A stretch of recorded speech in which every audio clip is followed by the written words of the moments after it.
Hey everyone, welcome back to Dreamland Encounters. If you're tuning in, drop a comment and let me know where you're joining from. Find a comfy spot and settle in. The night started like any other routine flight. I was cruising my Cessna 172 at about 5,000 feet just outside Wicher. Late September, with the sun having set maybe 20 minutes earlier. That weird twilight time between day and night. I'd made this flight countless times before, but something felt different this time. In my peripheral vision, just above the cornfields, I spotted something unusual.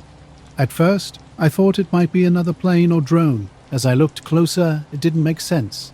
The object was metallic, catching the last light of day, but shaped unlike anything I'd seen before. Almost disc-like, but more angular, like a flattened diamond with rounded edges. No blinking lights, no sound, just this solid reflective shape hanging in the air. Initially, I assumed it was some experimental military drone, but then it moved in a way that changed everything. This object made a sharp, precise 90°D turn to the left, with no visible acceleration or deceleration. It was like it was sliding through the air on invisible rails. As a pilot, I know physics. Something that size shouldn't be able to move like that without tearing itself apart, and yet it did. I froze, staring as it vanished behind a low ridge of trees. My brain struggled to process what I'd seen. Almost instinctively, I adjusted my heading to follow it, but when I crested the ridge, it was gone. No trail, no noise, just empty sky. I checked my instruments. Everything was normal. The radio was quiet. I was alone in the cockpit, my heart racing, trying to convince myself I hadn't imagined it. The rest of the flight was uneventful, but my hands were shaking when I finally touched down at my home airstrip. Shutting down the engine, I was about to exit when two men appeared beside my truck. They wore black uniforms typical of government or military personnel, but without any identifying badges or insignia. Both stood serious and silent as I climbed down from the plane. Breaking the silence, I asked, "Can I help you?" One stepped forward and abruptly questioned, "Do you believe in physics or just experience?" Caught off guard, I blinked and asked, "What do you mean?" The other man pulled out a small black device with a screen and buttons fiddling with it. I glanced nervously at the runway, then back at them. Something about their calm demeanor unsettled me, but I tried to stay composed. "I saw something strange up here," I said quietly, a metallic object moving in an unexplainable way. The man with the device looked up and nodded. "We know," he said. Then the first man asked, "Did it seem aware of you watching?" I hesitated, wondering if I was just projecting fear. "I don't know. It didn't make sound or blink lights, but the way it turned felt deliberate." They exchanged a meaningful glance. The second man spoke ominously. "Things like that don't just happen by accident. You've seen something you shouldn't have." When I tried to ask what they meant, the words caught in my throat. Instead, I demanded, "Who are you?" They offered no response. "You'll hear from us again. Until then, keep your experience to yourself," the first man stated coldly. They walked away, climbing into a plateless black SUV parked near the runway. I watched dust settle behind their tires, my mind racing. Over the next few days, nothing happened. I told only Lisa about the encounter, omitting most details because the story sounded unbelievable. But the strange events continued. Every time I flew over that farmland, I felt watched. Occasionally, I'd glimpse something reflective at the forest's edge, but it would vanish when I tried to investigate. During a late flight home, my radio suddenly crackled with static despite being on a clear frequency. No words, just a low, persistent buzzing that lasted around 30 seconds before cutting out completely. It was the weirdest part yet. No, out in the forests near Ashland, Oregon, late September was busy for me. Jen Marshall, a wildlife biologist tracking owl and bat movements. I'd set up a small trailer on the edge of a clearing where we tagged some animals, spending most nights watching and recording. One cool night around 11 p.m., I stepped outside to check motion sensors near the tree line. The air smelled like pine needles and damp earth, completely still with only typical night sounds. While scanning the treetops with my flashlight, something caught my attention. A faint glow about 100 feet above the trees. Initially, I thought it might be a drone or small helicopter, but something felt off. There was no sound, no buzz, no rotor noise, nothing. The light hovered motionlessly over the tree canopy, diffuse and pale white with a slight bluish tint. I tried convincing myself it was some unfamiliar aircraft, but the absolute silence was unsettling. In all my years around wildlife and occasional low-flying planes, there's always some noise. I attempted to take a picture with my phone, but the camera wouldn't focus properly. The light's behavior defied explanation. This experience reminded me of another strange encounter shared by a pilot friend. His instruments would consistently lose GPS signal in a specific area, and he'd noticed men in black watching him afterward. An old crop duster pilot, Mr. Jenkins, confirmed similar unexplained phenomena in the region. Strange sightings that locals rarely discuss. Sometimes, when flying alone at sunset, my friend would catch a glimpse of something impossible, wondering about unseen observers and what they might be watching. The night had been strange. Lights blurred on my screen, almost interfering with the sensor. Suddenly, I vanished. Here one moment, gone the next. I quickly checked the motion sensors and cameras I'd set up, hoping they'd caught something. But the footage showed nothing unusual. The forest looked completely normal. Owl calls and bat movements continued as they always had. For the next few nights, I kept watching, but the strange light never returned. About a week later, 2 men arrived at my research trailer just after sunset. I was cataloging samples when a knock interrupted my work. I wasn't expecting anyone. When I opened the door, 2 men stood before me. Dark suits, plain black coats. They didn't look like typical officials. No badges or uniforms, just laminated ID cards hanging from chains around their necks. I asked who they were, but their names didn't match any agency I recognized. One introduced himself as Agent Blake, the other as Agent Crane. They claimed to be from a federal wildlife compliance office I'd never heard of. Their questions focused on local animal migration and recent anomalies. I hesitated, thinking about the strange light, choosing caution. I replied vaguely that nothing out of the ordinary had occurred. Agent Crane nodded slowly, seeming unconvinced. Blake mentioned reviewing my recent reports, suggesting some data seemed imaginative. They requested to examine my notes and raw data files. I agreed, though I felt uneasy. After about an hour, they left, but not before placing a sealed folder labeled corrected data on my desk. Later, I opened it. The pages looked like my reports, but something was off. Numbers and observations had been subtly changed. Movement patterns appeared more consistent, with certain details mysteriously missing. I tried calling the agency numbers they provided. None worked. Asking around, no one knew anything about these men or their office. Over the next few days, strange occurrences multiplied. The animals I'd been tracking began behaving oddly. One morning, I discovered a dozen bird carcasses beneath a roost, all dead without explanation. I'd been planning this weekend hike for weeks, needing to clear my head away from city noise and deadlines. I'm Mark Reynolds, 35, living in Portland but always exploring Oregon's remote areas. This trail near an old Cold War radar station in the Cascades wasn't a tourist spot, mostly forgotten except by locals and a few hikers like me. It was late October, cold and damp. I set up camp just past the tree line not far from where the radar installation once stood. Most concrete and metal were gone, leaving only foundation slabs and a few rusted antenna pieces sticking up. Around 7 p.m., a low, deep hum started.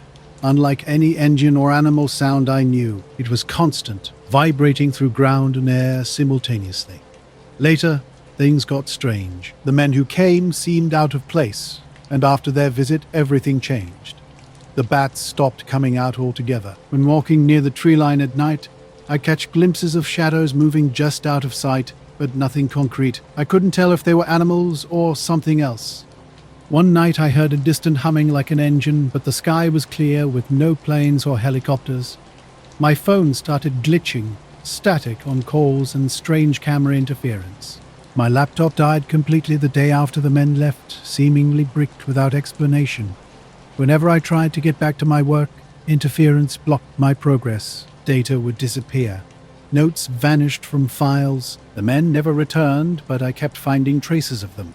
A mysterious folder, mentions of a wildlife research, compliance check that no one else seemed to know about. I moved my trailer a few miles away and stopped fieldwork for a while. The forest felt different after that night with the light. Like something had shifted, though I couldn't pinpoint exactly what. I still go out sometimes to look up at the trees, not expecting to see anything. Just normal night sounds and the occasional owl. No flash or boom, no obvious craft or beings. Just a quiet light, two men who didn't quite belong, and a forest that doesn't behave like it used to. And I listened carefully, stopping what I was doing. Something was happening just beyond the tree line. Grabbing my flashlight, I moved toward the edge, trying to see what was making the noise. Suddenly, I noticed strange lights. They weren't normal. Small and bluish, these orbs glided slowly beneath the trees, flickering faintly in the shadows. The dense forest and darkness made it difficult to determine their number or origin. They didn't resemble any familiar animals or people. Cautiously, I backed away and returned to my camp, keeping my phone ready but avoiding any noise. I tried convincing myself it was probably a research team or some experimental drone, yet the low, unchanging hum suggested otherwise. That night, I slept uneasily, waking several times to check the sounds. Nothing else happened. The next day, I hiked further up the trail, hoping to find more signs of activity. The forest remained quiet, with only typical leaf rustles and distant bird calls. Nothing unusual caught my eye. Back at my small rented cabin about 10 miles from the trailhead, I sat outside stargazing. The night was clear and cold. Suddenly, headlights appeared on the nearby road, a black sedan moving slowly. At first, I didn't think much of it. Late-night drivers weren't uncommon out here. But then I noticed something odd. The headlights were completely off. I blinked, thinking I'd mistaken something. No, the car was definitely driving in darkness. It passed my cabin at a steady pace, neither speeding up nor slowing down. For the next 2 nights, the same pattern continued. Exactly on the hour, the black car would drive past without headlights. I tried flagging it down the first time, flashing my light, but it didn't react. No brake lights, no signals, just a constant mechanical movement. The entire scenario felt like a scene from a movie. I checked for potential power line issues or nearby outages, but everything else had functioning lights. After the 3rd night, I mentioned the car to a local at a diner. He gave me a strange look and asked if I was sure it wasn't just a truck. Now I was driving back to Little Rock from a client meeting in MTN, Arkansas, a typical 3-hour trip that could stretch longer depending on my choice of back roads. I left just after dinner around 7 p.m., hoping to beat the fog that typically rolls in around midnight. About halfway through the journey near Forge Mountain, my GPS suggested an unusual detour. That night, something felt off from the start. The forest seemed thicker, the air heavier. When I reached a small cabin, I noticed a black car driving by, its presence barely registering at first. Later, a faint hum outside caught my attention, distant yet distinctly present. The next day, I tried hiking back to a radar site. The concrete slabs looked freshly cracked, as if something heavy had recently pressed down on them. I took pictures, uncertain of their significance. The sense of being watched grew stronger. Just after midnight, the hum returned, louder this time. It vibrated through the walls and floor, low and steady. Outside, the black car had stopped across the street, engine off, no lights on. A dark figure stepped out, standing perfectly still before returning toward the car, which then drove away silently. The local area felt strange. When I mentioned the car to someone nearby, they simply shrugged and said, "Around here, some folks keep an eye on things. You never know." I didn't press for more information. By morning, I packed quickly and left. I tried convincing myself it was nothing, maybe a local prank or some form of surveillance. But the memories lingered. The mysterious hum, lights beneath the trees, the silent car. Weeks later, I still think about that night. Sometimes, when the wind blows just right, I hear that low hum. I can't explain what happened or who was driving the car, but I know it happened exactly as I remember, even if I can't make sense of it. Since then, I haven't returned to that area. The uncertainty continues to haunt me, a reminder of that unexplained encounter on a foggy night near Forge Mountain. I was driving along a winding rural road lined with pine trees and utility poles. The route was empty, not a single other car for at least 30 minutes. I was meant to save a few minutes by skipping a construction area near Ola, and I wasn't paying much attention. Then I saw the tower off to the left, just beyond the tree line. It was one of those old red and white striped radio towers with a blinking beacon on top. Arkansas has hundreds of these scattered around, so nothing seemed unusual at first, but something felt off. The silence was unnerving. No bugs, no tree frogs, which was strange for late September. Suddenly, the engine started behaving oddly. It didn't stall completely, but the RPMs dropped and stayed low even as I pressed the gas. The headlights dimmed and the dashboard lights flickered once. That's when I noticed the tower's beacon had stopped blinking. Instead, it was a steady, solid red glow. And then I saw it, something hovering above the tower. Not directly over the light, but floating about 50 feet higher, and to one side. It was a huge no lights, no reflection, just hanging perfectly still. I slowed to a crawl, partially off the road, and tried to turn down the radio. But the radio was already off. The screen was on, showing nothing but static and blank numbers. Without warning, the engine cut completely. No sputtering, no gradual decline, just dead. Sitting there with the key still turned and my foot on the brake, I felt strange. The cabin light turned on by itself. The AC blew hot for a moment, despite being set to cool. My hands were shaking, but I didn't feel cold. It was like my senses were lagging. I tried to restart the car. Nothing. Not even a click. Looking back, I saw the red light had gone out.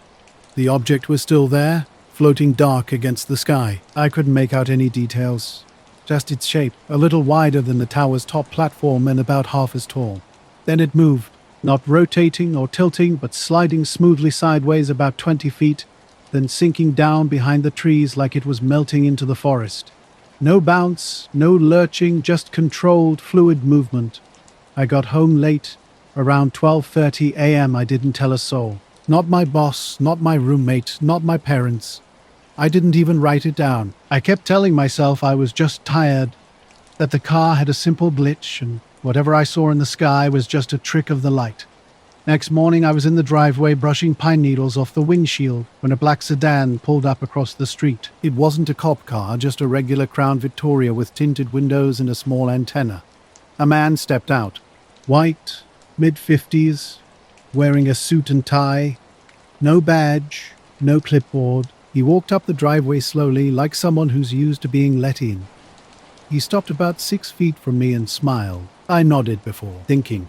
He pulled a folded paper from his coat. I'm here to follow up on your vehicle malfunction last night, approximately 9:42 p.m. Highway 314 near the FM tower west of Hollis. My stomach dropped. I couldn't speak. The paper looked like a waiver. Vehicle malfunction liabilities. Release was printed at the top. Beneath that, a paragraph in legal language about acknowledging no damage and confirming I hadn't filed a complaint. My name was already printed next to a blank line. I hadn't told anyone. I hadn't even Googled the location. How did you? I started. He just smiled, not friendly, just flat. No repairs necessary, correct? Vehicles functional? I nodded, not reaching for the paper. He tapped it once with his finger, gesturing for me to sign. I didn't. After holding the paper out for a few seconds, he folded it back up, returned it to his coat, and nodded as if we'd completed a transaction. Thank you for your time. Then he walked back to his car, got in, and drove off. No visible license plate. Or, if there was one, it didn't have numbers I recognized. Earlier, something strange had happened. The car seemed to defy gravity. Once I disappeared, a red beacon blinked once. The radio came back to life mid-song, as if unpaused. Headlights brightened. I turned the key and the engine started immediately. No issues. I didn't stick around. I floored it, fishtailing slightly on the shoulder before speeding back onto the main road. My hands didn't stop shaking until I hit Darnell. Later, I looked for tire marks. Nothing. No sign he'd even been there. The car has been fine ever since. The hardware store in Santa Rosa is my part-time gig. I'm Evan, 31, and surfing keeps me sane since moving from inland. Nothing else really matters to me. That morning was different. I'd been hitting Devil's Spine near Bodega Bay since late March, always early to beat the crowds. This particular day started cold, despite the forecast promising 60-degree weather. The air felt strange, not rotten, but weirdly metallic. Around 4:45 a.m., I parked and noticed something off. The tide was moving slower than usual. Foam barely touched the usual rock markers. As I pulled on my wetsuit and grabbed my board, the trail down looked typical. Steep, narrow, with loose rock and seaweed. But something wasn't right. Halfway down, I realized the stars had vanished. At first, I thought it was fog, but this wasn't low-hanging marine layer. This was high up, completely stationary. Behind me, the sky toward land remained crystal clear. Orion and the Pleiades still visible. The blank section wasn't dark, it looked wrong, like someone had cut a chunk out of the sky. Near a twisted pine, I crouched with my board, trying to make sense of it. No sounds, no gulls, no waves, just an eerie pressure in my ears. The water was flat as glass, completely still. I've surfed this beach for 3 years and never seen anything like it, not even during red tides. I don't take that route anymore. Never seen that shape again. Never want to. The morning felt heavy, like something was pressing on my chest, urging me to leave. I stood up quickly, nearly dropping my surfboard, and climbed back to my van. It's nothing fancy. Just a silver 06 Dodge with sandy carpets and a busted sliding door that I never bother to lock. This van exists for one purpose: early morning surf runs. When I crested the hill and saw the spot again, everything appeared normal. No lights, no people around. Though shaken, I thought I'd call my buddy Darren to see if he'd noticed anything strange at Salmon Creek. I yanked open the driver's door and climbed in. That's when I saw him, a man sitting in the back seat, completely motionless, silent, facing forward with hands resting flat on his knees, wearing a black suit and shirt. His skin was pale as paper, with no distinguishable features, no hair, no glasses, no jewelry, not young, not old, but existing in some undefined middle space. I couldn't speak, just stared through the rear-view mirror, breathing hard. At first I wondered if I'd accidentally left the van unlocked and someone had climbed in while I was down the path, but that didn't make sense. He hadn't been here before. Then he spoke. "Does the ocean ever show you things?" His voice was flat, not robotic, but hollow, as if nothing existed behind the words. When he slightly turned his head towards me, not fully but just enough to indicate he was looking, he added, "You're here often. Stay long enough. It shows you more." I finally managed to open my mouth. "What?" I mumbled. He said nothing more, just turned his head back. I was frozen, keys in hand, surfboard wedged against the passenger seat, every muscle locked. When I turned to face him directly, he was gone. No sound, no door opening, no shifting weight. The seat was empty. I flung the door open and scrambled out, looking under and around the van. Nothing. The gravel undisturbed, the surrounding grass untouched. It was as if he'd simply blinked out of existence. For 10 or 15 minutes, I sat on the hood trying to calm myself. I wasn't tired. I hadn't been drinking. I hadn't hit my head or taken anything strange, and everything had felt incredibly real. Eventually, I climbed back in and checked the rearview mirror again. Empty. Just my crusty towel and a bag of fins. Now I was driving home from my sister's place in Carson City, heading back to Bishop, California. The route was long, US 395 south, which is easier on the car than cutting through the hills. I like driving at night anyway. Less traffic, no heat, and I can listen to whatever I want without thinking about time. It was late, maybe 11:45 p.m. on a Tuesday in March, cold but dry, with a clear sky and no moon that I remember.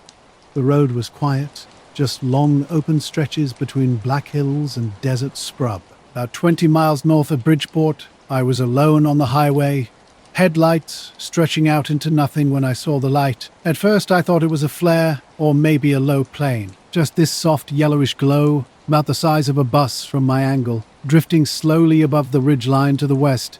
It wasn't flickering. It wasn't moving fast either, more like it hovered, but not perfectly still, pulsing gently as it floated sideways. Then it dropped behind the hill and disappeared. No drama, no noise, no beam of light. It just sank behind the ridge and was gone. I slowed down, didn't slam the brakes or anything, just eased off the gas. My first thought was, maybe it was a crash, perhaps a small aircraft or a weather balloon, but I hadn't heard any kind of impact. The engine idled, and I sat there trying to figure out if I should get out or keep driving. Then headlights appeared in my rear view. At first they were far back, just 2 dim points bouncing on the highway, but they closed the gap fast. A black SUV, not lifted, not flashy, just plain black with deep tint and what looked like government plates. I didn't recognize the format, but they weren't California or Nevada standard. It pulled in behind me on the shoulder, maybe 15 feet back. No one got out. The engine stayed running, but the headlights cut off. I could still hear it idling, low and even, quieter than you'd expect for something that size. I thought maybe they were checking on me, maybe highway patrol or BLM or something. But no one came up to my window. 5 minutes passed, then 10. Still, no one. I didn't go back out here for 2 weeks. When I finally did, the beach looked normal. The water was choppy again. Birds were back, but the rail smelled faintly like copper, and I swear the waves broke about 10 feet further out than they used to. I haven't surfed here since June. I drove home late, around 1:30 a.m., the highway quiet except for my engine and the occasional rustle of wind through the cracked window. An SUV had been following me earlier, its presence unsettling. I couldn't see inside the vehicle, just a dark shape where the driver should have been. We'd sat side by side for about 20 seconds before it smoothly drove away, fading into the darkness. My little rental house stood silent when I arrived. 2 bedrooms, a fenced yard, a cracked driveway backing onto a dry creek bed. I went inside, turned on the kitchen light, and fed my cat. Everything felt normal, but I was still wired from the strange encounter. I poured water and sat on the couch, scrolling through my phone without really seeing anything. Then came the knocking. 3 quick taps, not loud, not from the doorbell, just knuckles on glass. I froze, wondering if I'd imagined it, but it came again. Same rhythm, tap, tap, tap. At the window, I pulled back the curtain. No cars, no movement outside. I turned on the porch light and opened the door. Nothing. But there, taped to the glass at eye level, was a black envelope, matte finish, square corners, no markings, just a piece of black tape holding it in place. I stood there for a long time before removing it. Inside was a single card, heavy stock like an expensive wedding invitation. Blank, except for a short line of printed text in the center. Not everything drifts down. No name, no number, no explanation. Quiet. Even the porch light seemed dimmer. I stayed up the rest of the night, not calling anyone. What would I say, tender? I kept the envelope. It's in the drawer, next to my bed. No one's ever seen it. I've been an air traffic controller at a small regional airport in northern Idaho for about 5 years. Just a quiet place, handling mostly small private planes and occasional cargo flights. The tower's old, barely updated, and I'm usually the only controller on duty. I enjoy the solitude. Helps me focus on radio chatter and screens. One chilly October evening around 9:30 p.m., something caught my eye on the radar. The moon was out, sky clear, way above normal flight paths. A massive stationary object hovered over the western mountain range. Initially, I thought it was a system glitch. I reset the radar, checked power, restarted everything.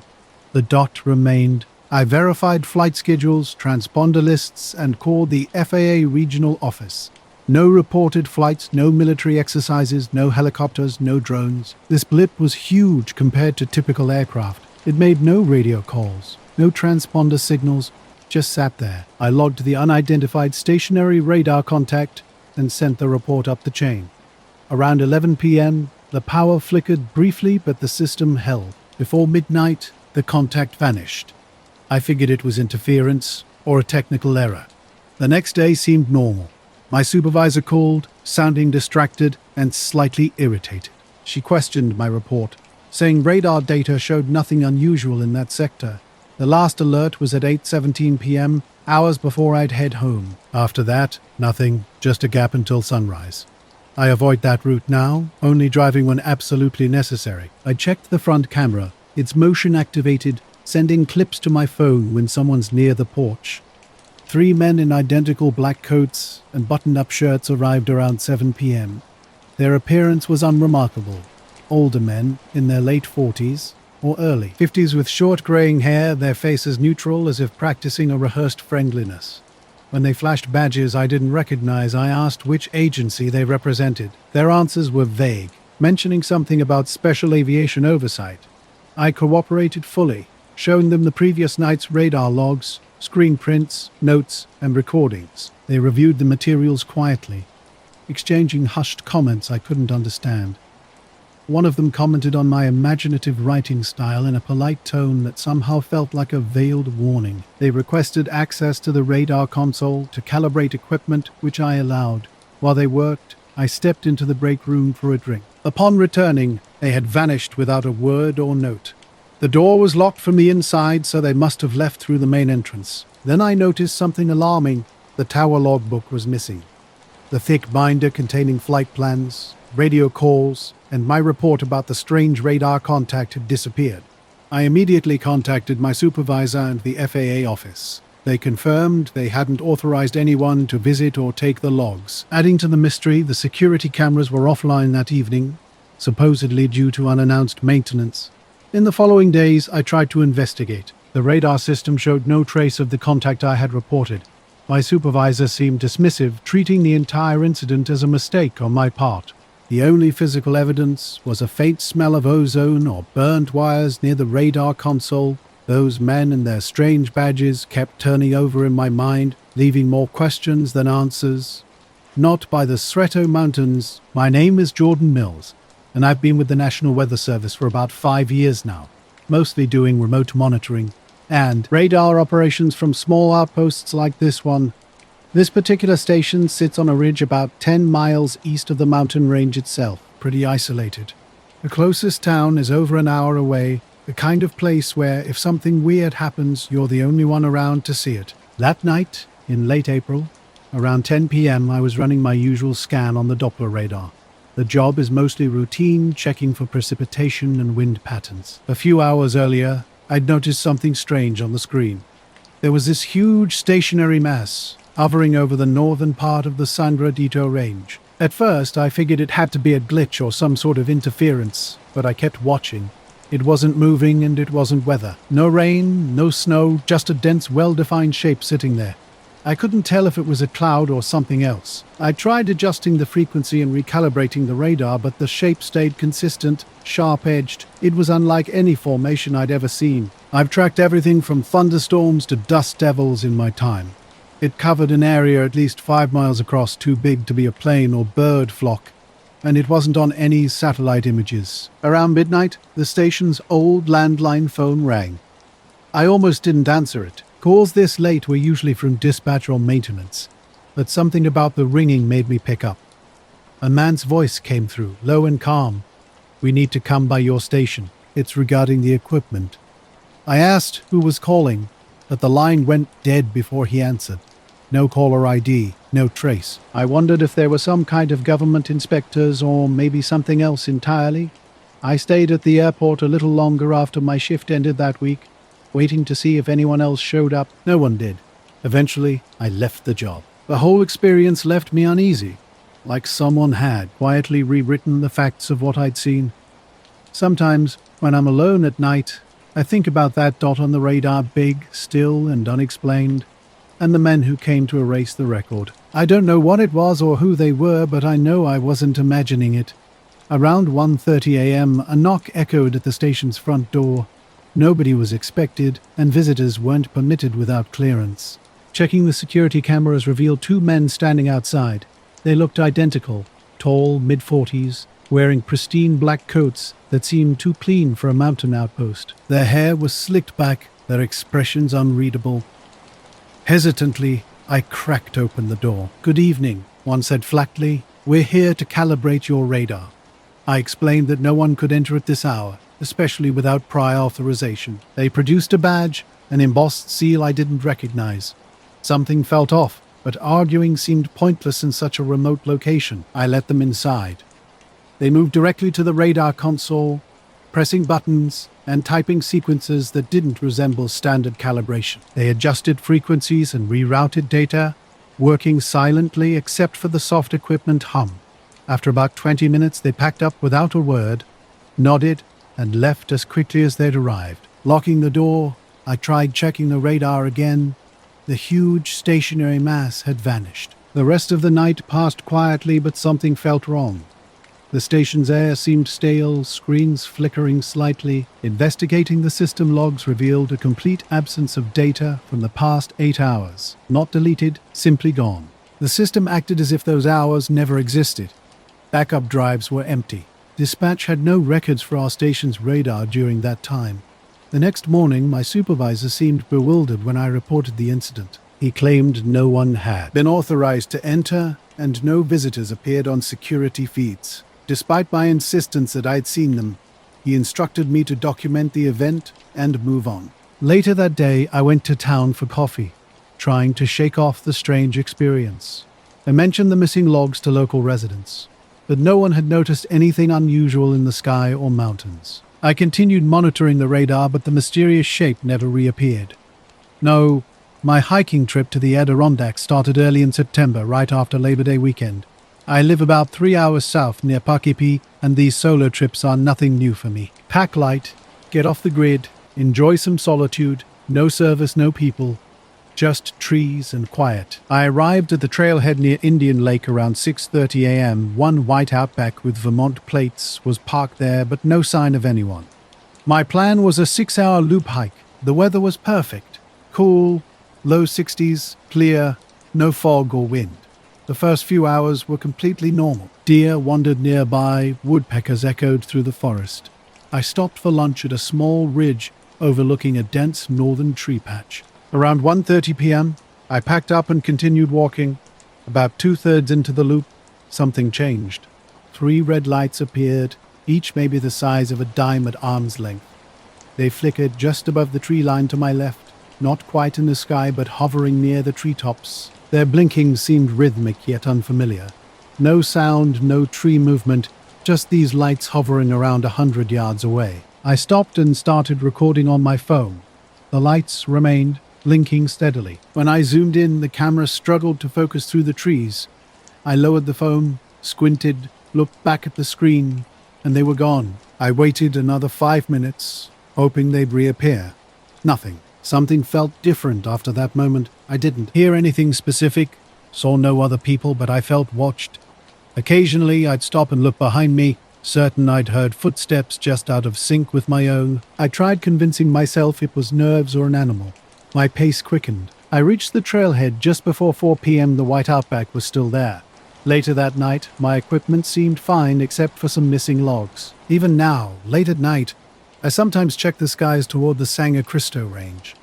The radar never shows anything like that again, but sometimes, when the wind is calm and the air feels thick, I swear I hear that low hum like the station itself is remembering. The black car had been tailing me for hours. It started near Shrew Lake, quietly following my every move. At first I thought it was just a coincidence, matching my speed, staying close but not too close. Deep tinted windows obscured any view of the driver. I tried to shake it off. Switching lanes didn't help. I even took a random exit near Ticonderoga to see if they would follow. They did. The sky darkened as I pulled into a small roadside rest stop, just a trash can and a picnic table. No buildings, no other cars. When I parked and turned off my engine, the black car pulled in a few spots away. Nobody got out. Minutes ticked by, 5, then 10. Eventually, I started driving again, and they followed. Hours passed. I made it through Albany and realized I needed gas. Near Kinderhook, I exited at a Sunoco station. By now, it was completely dark. The black car pulled into the far end of the lot while I was filling up. No license plates. Just sitting there. Inside the station, I paid in cash, keeping an eye on them through the windows. When I returned, they were parked right next to my car. The driver's window was down. A man in his late 40s, clean-shaven, wearing a black ball cap and zip-up hoodie, held out a small black USB stick. "Replace your footage with this," he said flatly. No emotion, no anger, just a simple instruction. I took the stick, though, I'm not sure why. He rolled up his window, backed out, and drove away. I stood there for a long time, holding the USB, trying to understand what had just happened. The drive home was uneventful. No more black car, no more following. That night, I didn't sleep. Instead, I plugged in the USB, wondering what secrets it might contain. I found an old laptop I hadn't used in years. Plugging it in the next morning revealed something strange. The device was completely empty, just a single file labeled v.mp4. My weekend with Greg at his uncle's hunting cabin in northern Minnesota had been completely ordinary. We'd driven about 40 minutes from the nearest town, tucked away between a frozen lake and unplowed logging roads. No Wi-Fi, no cell service, no neighbors, just a wood stove and firewood. We wanted quiet, and that's exactly what we got. The 10-minute video was nothing but static, not the visual white noise you might expect, but a grey screen with faint crackling and an occasional high-pitched tone like an old CRT TV powering up. I watched the entire thing, waiting for something to happen. Nothing did. It was February, around 12 degrees, with a sky packed with stars. We arrived Friday evening, planning a 2-night stay with snowshoes, food, and beer. Saturday morning, after coffee and eggs, we set out around 11 o'clock on a narrow trail cutting east through birch and pine, passing a collapsed shed before climbing a ridge where Greg remembered an old fire tower. We packed light, just a thermos and granola bars, and the snow was deep but packed enough to walk on. The hike took about 2 hours, not steep but steady. We barely spoke. The silence was overwhelming. Even the trees seemed frozen and quiet. I never shared the hiking footage. When I tried to review it later, the file was corrupt. No matter what I tried, renaming, different software, nothing worked. The thumbnail remained black. A week later, I drove back to Indian Lake. The white Outback was gone, replaced by another black car in the same spot. I didn't stop. I just kept driving. That was last fall. I haven't been back since. Now, we were standing near an old fire tower, its wooden steps mostly rotted, but the frame somehow still intact. Towering around 40 feet high, a faded no trespassing sign hung loosely on one of the supports. Overhead, a few crows flew as the sun sat low in the sky, casting a bluish winter glow. It was barely 3:30. Greg tapped my arm and pointed past the tree line to the west, just beyond the tower. There, floating about 30 or 40 feet off the ground, was a light, not a plane, not a drone, but a soft white orb about the size of a basketball. It didn't move, just hovered completely still. At first, we didn't speak. I thought maybe it was sunlight hitting ice, but it was too far and too high. Greg whispered, "That's not right." The strangest part was the absolute silence. Up that high, you'd expect wind or bird sounds, but nothing. I tried to take a picture with my phone, but the screen went glitchy with static bands. When I looked up, the orb had moved slightly, just a few feet higher and to the right, still completely smooth and silent. Then, just like that, it blinked out, not flying away, just vanishing. Greg muttered, "We should head back." We were walking faster, not talking. The woods felt wrong, like something was watching us, matching our pace just out of sight. When we reached the cabin, dusk had fallen. We didn't even take off our boots, just sat in silence before pouring whiskey. Later that night, after drinks, we kept analyzing what we'd seen. Was it a drone, a flare, some weather phenomenon? Nothing made sense. It moved too smoothly, didn't flicker like fire, made no noise at all. Sleep came hard that night. Every time I'd start to drift off, I'd hear what sounded like crunching snow outside. I'd sit up, wait, hear nothing. I didn't wake Greg, he was tossing around enough already. We drove to a small store about 30 minutes away, filling up the tank and grabbing snacks. Our goal was to shake off some nerves. When we returned to the cabin, Greg's truck was exactly where we'd left it, but something was off. The man sat in the passenger seat, looking like he'd been waiting for us. He didn't belong there. Dressed in a black suit and coat, clean-shaven, around mid-50s, he looked like a banker or lawyer completely out of place in our remote setting. We froze, staring silently as he slowly opened the door and stepped out. His smile was unsettling, too wide, too perfect, like someone mimicking human expression. "That wasn't meant for you," he said, his voice soft and clear, seeming to echo directly in our minds, despite being 6 feet away. When Greg asked who he was, the man just kept smiling. Then, without warning, he shut the truck door and walked straight into the woods. No coat, no gloves, seemingly unbothered by the cold. After he vanished, we checked the truck. Everything looked untouched, but the interior was warm, as if the heat had been running. Though the keys were with Greg the entire time, we spent one more night, barely speaking, keeping doors locked and blinds shut. I didn't even take off my boots. The next morning, we left early and haven't returned since. Greg's uncle keeps saying we're welcome anytime, but we always make excuses. I've never really told anyone about this. What would I even say? That we saw a man in a suit who walked into the snow like it was nothing. I still don't know how he got into the truck. It happened on a night shift driving home from the packaging plant near Greensburg, Indiana, just off I-74. Around 12:40 a.m., the roads were completely empty, typical for that stretch of CR 700E where you can drive miles without seeing another car. Just endless corn and soy fields, occasional mailboxes at gravel driveways, and no streetlights. I was sipping the last of my gas station coffee when the radio started cutting out. The night started weird. My radio kept dropping out, going silent for 2 or 3 seconds at a time before popping back in mid-sentence. I thought it was just the station, but when I flipped through other channels, everyone was experiencing the same thing. Then my headlights began to dim, not completely, just down to about half brightness for a few seconds before returning to normal. That's when I noticed something off to the left side of the road, about a quarter mile ahead. An object was suspended in the air above a cut field near an old half-clouds barn with a rusted-out roof, not moving, just hanging there, low, maybe 50 feet off the ground or less, big. At first, the shape didn't register. It looked like a massive black void blocking out the stars.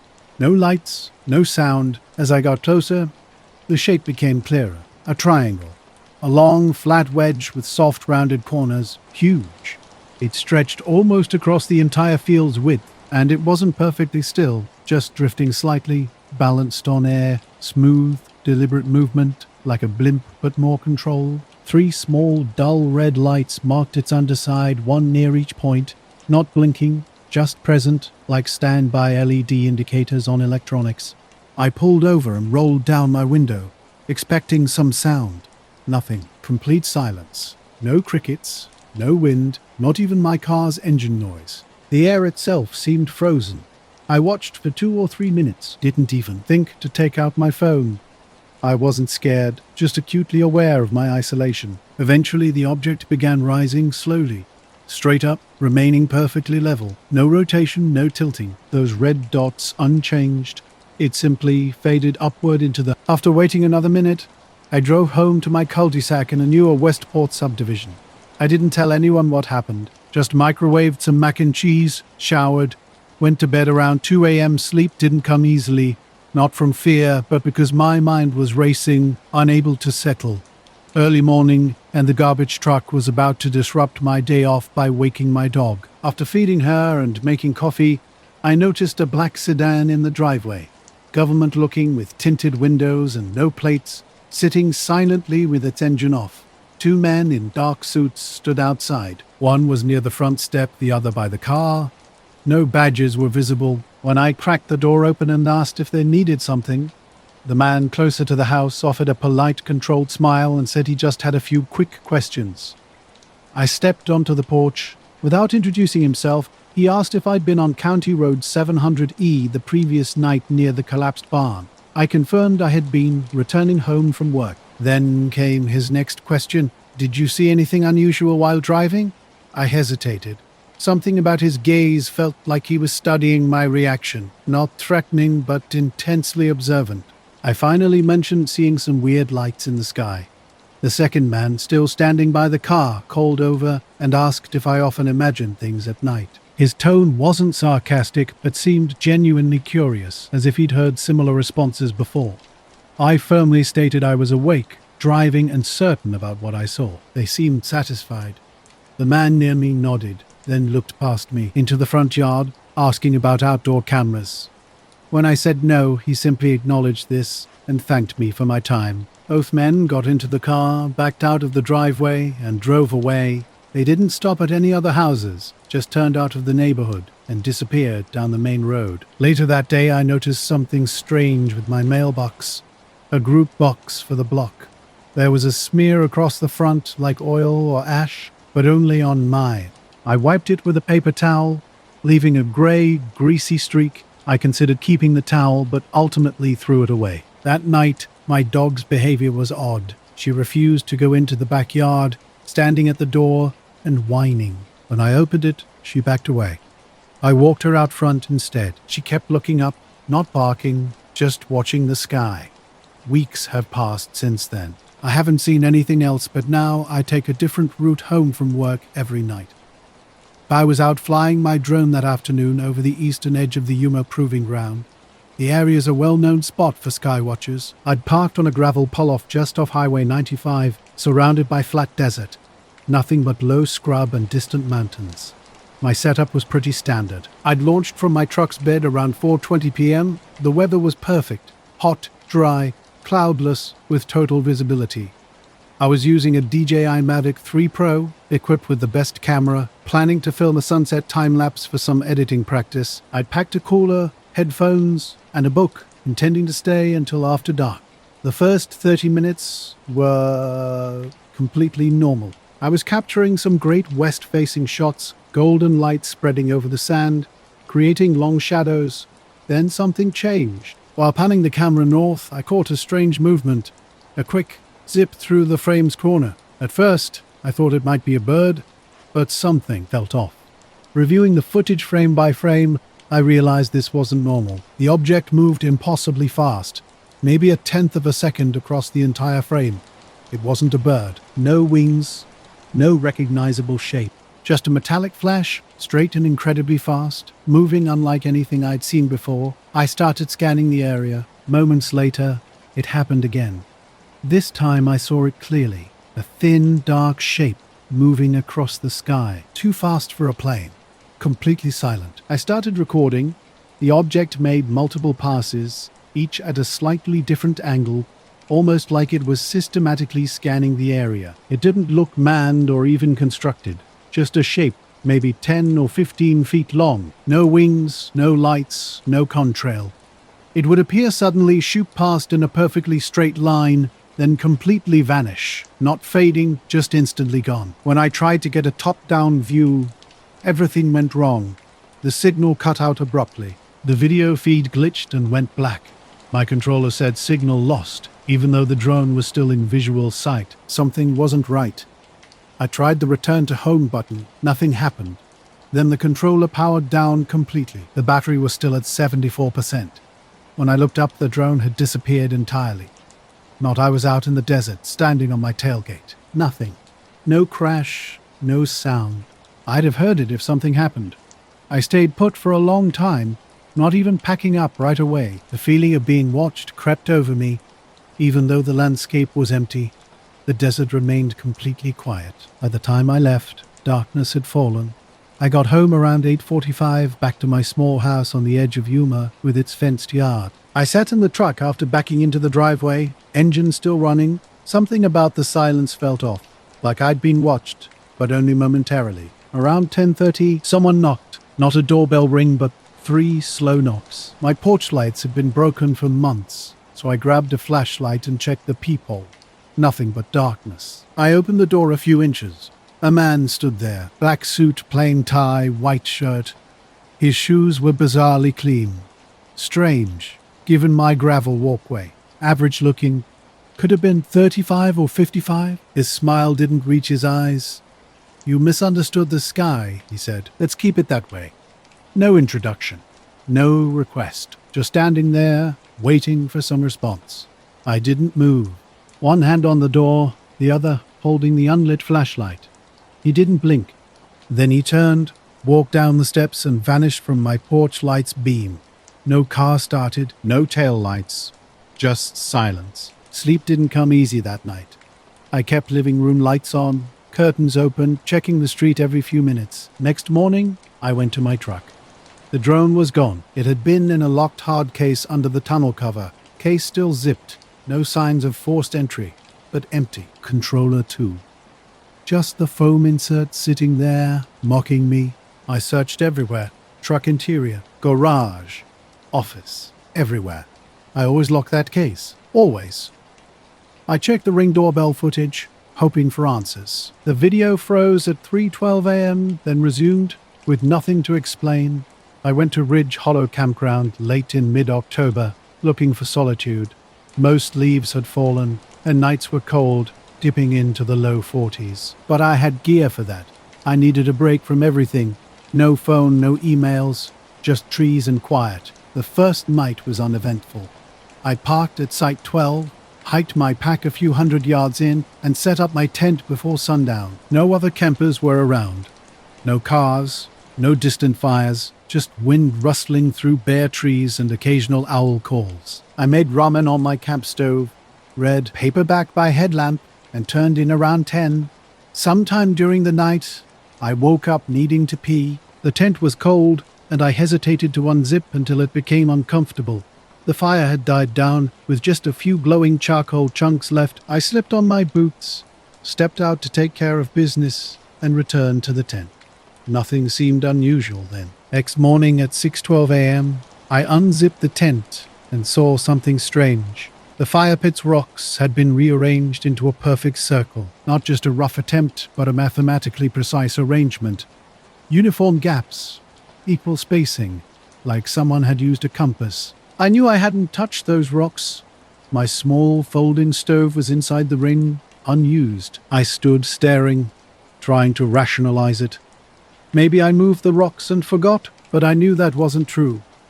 I took a single photo almost unconsciously, then boiled water and made coffee, trying to push the thoughts away. This wasn't the first weird incident. A while back, I'd seen something unusual in the desert. A man in a suit told me to forget about it.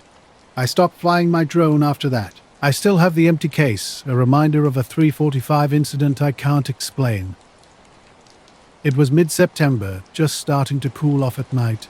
I had taken a week off work to head to my cousin's place. Around noon, I decided to hike south on the Red Blaze Trail with a small packed bag. This was a route I knew well, about 5 miles round trip, not particularly strenuous. About 30 minutes into the hike, I encountered something strange. A man in a clean, crisp uniform stood just off the trail. Black pants, black jacket, the kind of outfit you might see on rent-a-cops or private security. He wasn't walking, just standing there, as if waiting. He stepped onto the trail slowly and deliberately. "You camping alone?"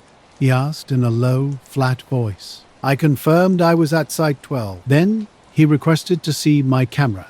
I hadn't mentioned the Canon point-and-shoot to anyone, not even in the ranger station's logbook. Without really understanding why, I unzipped my pack and handed over the camera. He didn't browse through the photos, just turned it over once in his palm before returning it. "Please don't take pictures of the firings," he said. Then, as quickly as he appeared, he vanished into the trees. Not walking away, just suddenly gone. I finished the hike without taking any more pictures. Back at camp that evening, something odd happened with my photos. The circle I'd captured was clear at first, but an hour later, the thumbnail was completely black. Tapping it revealed a "file corrupted" message. All other photos remained intact. That night, sleep was difficult. Though nothing explicitly happened, I kept waking up thinking I heard footsteps outside the tent, always fading when I sat up. The next morning, the rocks around my campsite had been subtly rearranged, not kicked or tossed, but laid out in a weird, curving arc away from the pit. I left the rocks as they were and haven't camped alone since. My uncle's fishing cabin near Lake Vermilion in Minnesota is a simple place. One room, a wood stove, a small dock, no fancy amenities, no Wi-Fi, no cell service. That was exactly the point. Late Tuesday afternoon, I took the old aluminum boat out with a 6-pack and some tackle. I slowly rolled across the water, catching and releasing a few smaller walleye. By dark, the lake was completely still. I cut the motor and let the boat drift, hearing nothing but water tapping against the hull. Around 10:30, a strange glow appeared over the lake's center. Initially, I thought it was another boat, maybe someone with a lantern or large LED lighting, but this wasn't moving like a boat. Instead, it hovered about 40 or 50 feet above the water, just sitting there.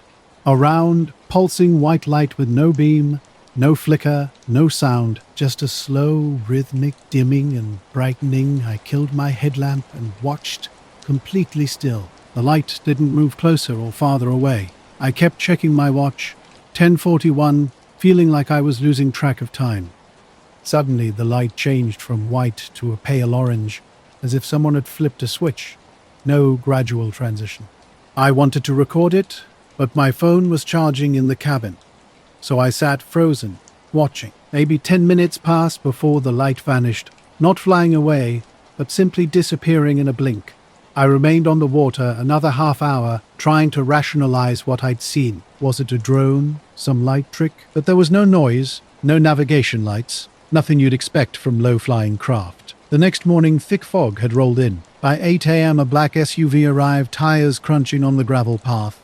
2 men in black suits stepped out, one tall and thin, The other broader and around late 50s. Without introduction, the older man asked if I'd experienced anything unusual on the lake the previous night. I laughed and said, "Like what?" He smiled, but it wasn't a friendly smile. I didn't know what he meant at first. He was looking at my boat and asked if I had a depth finder. I told him I did, but it was old. Just a basic sonar unit that shows depth and maybe a fish icon if you're lucky. The silent one never spoke a word. He walked slowly down the dock, scanning the water with a notepad that remained unused. The older guy asked if I'd noticed any interference on my phone or radio. I mentioned I didn't have service out there. He nodded, as if he already knew. Then he said something that stuck with me, real calm. Might be a good idea to fish elsewhere for a while. It didn't sound threatening, more like tired advice, something he'd been told before. They both walked back to their SUV, which had no license plates. I watched them drive off. Later that day, I tried checking the depth finder's log, even though I'd told them it wasn't on. There's a tiny SD card in the back that logs sonar history. When I opened it, the card was just gone, not removed, vanished. The slot was empty, but the latch remained locked. You can't pull it without unlocking it, and I know I never touched that thing in months. That night, I packed up and drove back to Duluth. I'd planned to stay through the weekend, but something felt off, like I wasn't supposed to be there. I haven't returned to that lake since. My name is Paul Donovan. I'm 32. And this happened last fall during a work trip through northern Arizona. I was driving back from a client meeting in Flagstaff late one evening. Just me and the road. I left around 8 p.m., planning to spend the night in a motel near Winslow before heading home the next morning. The drive should have taken about 2 hours. The weather was clear but cold, the sky full of stars. I don't usually drive that late, but it was the only way to fit the trip in. I was on Route 66 for a while, then switched to a smaller highway cutting through desert and forest patches. I remember being tired, but not sleepy, just that calm exhaustion after a long day. What I don't remember is what happened after that. I woke up the next morning in my car, windows fogged up, parked on the shoulder of a dusty dirt road. No street lights or signs broke the landscape, just low hills and scrub brush stretching around me. My dashboard clock read 5:47 a.m., which didn't make sense. The last thing I remembered was stopping for gas near Flagstaff around 10:30 p.m., a trip that should have taken about 2 hours, yet somehow those hours were completely blank. No memories of driving, no blurry images of roads or towns. My car showed no signs of damage, no dents, no scratches, just silence and cold, dry desert air. I sat for a few minutes trying to understand what had happened. The gas gauge showed I was half full, though I couldn't recall refueling after Flagstaff. I stepped out of the car. Sage and cold earth filled my nostrils. No animals, no other vehicles, just absolute silence except for a faint wind. Deciding it was best to find a main road, I grabbed my jacket and started walking. About a mile later, I hit a paved road. Following it east, I soon spotted a motel sign for Desert Pines Lodge. Suddenly, I realized I was only 10 miles from Winslow, but in completely the opposite direction I'd expected. My phone remained without service. The motel office was open and eerily quiet. A woman who looked like she'd been working all night sat behind the counter. I asked if anyone had called for me or if my car had been logged anywhere. She simply shook her head. "No one's been around since last night," she said. I rented a room feeling unsettled.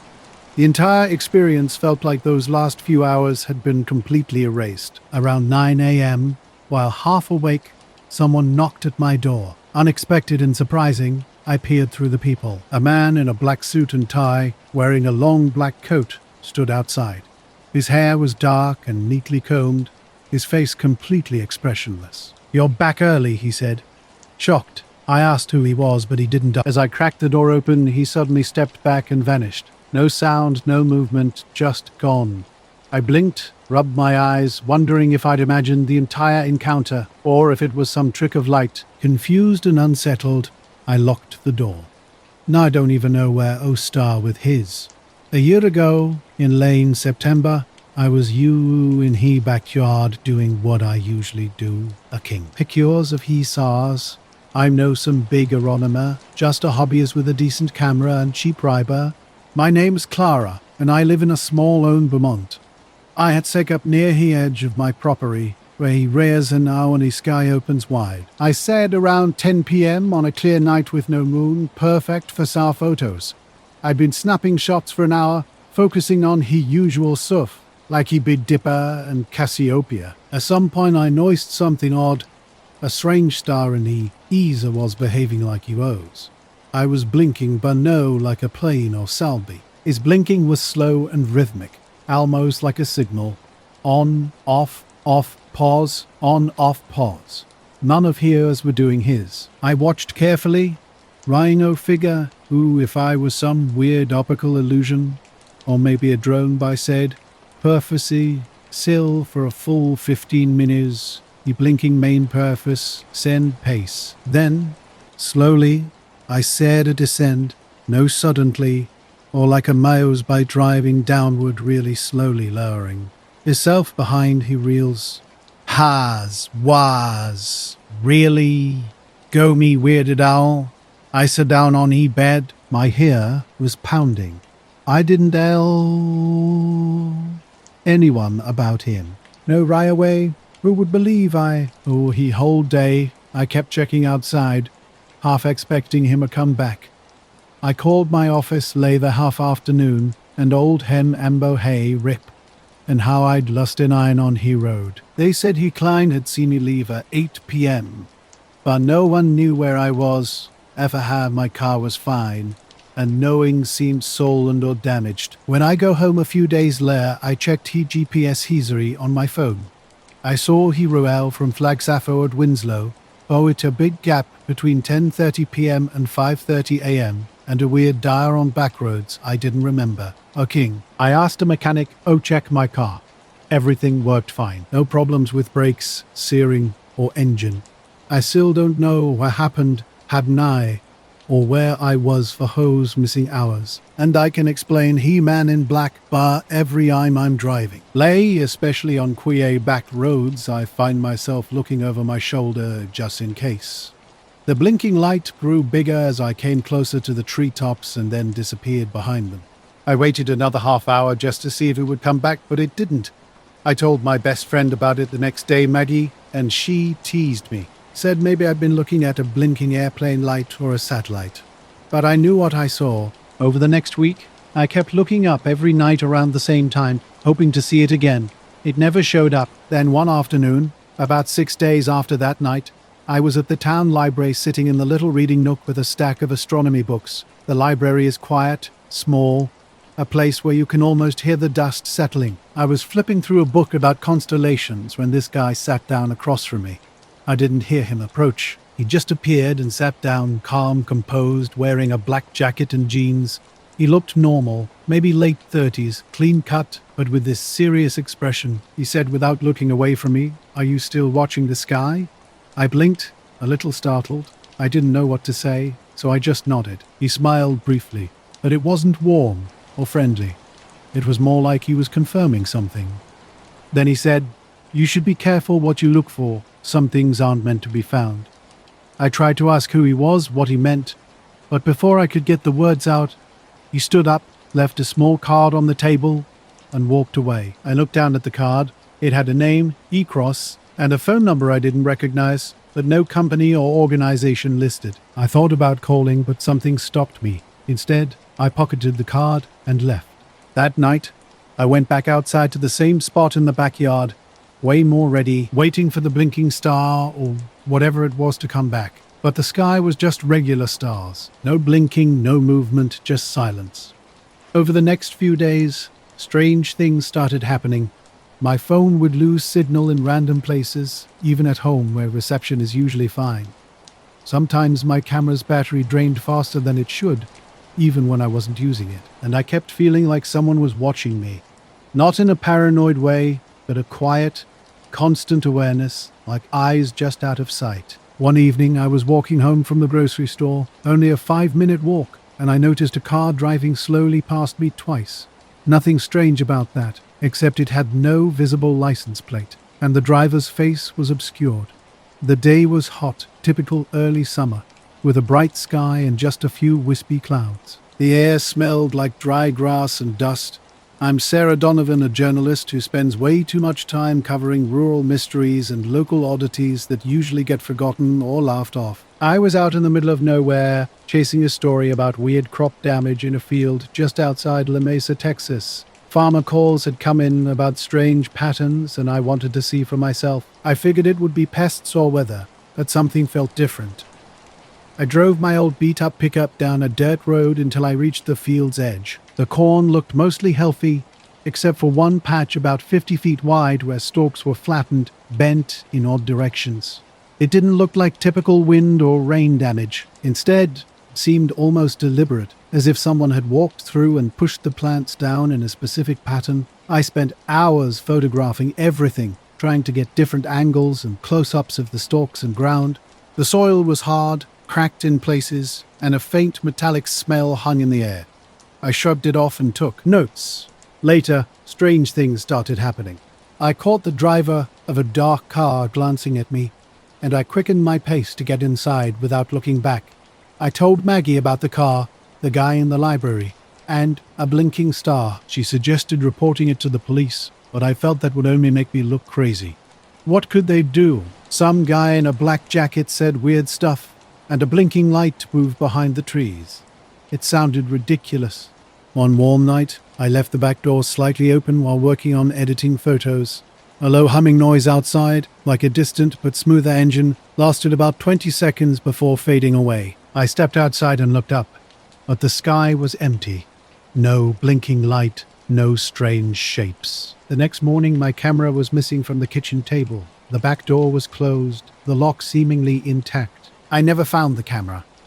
After that, I stopped going outside at night. I tried to put it all out of my mind, but I kept thinking about that blinking star, the slow descent, the man at the library. And sometimes when the wind is just right, I swear I hear that low hum again. He just kept repeating, "It's not normal." The entire experience started with a strange phone call in my motel room that night. The caller ID showed a number, but when I answered, there was only static and faint clicking sounds. At first, I thought it was just a bad connection. Then I noticed something odd, a slow, deliberate breathing underneath the static. The breathing wasn't heavy or ragged.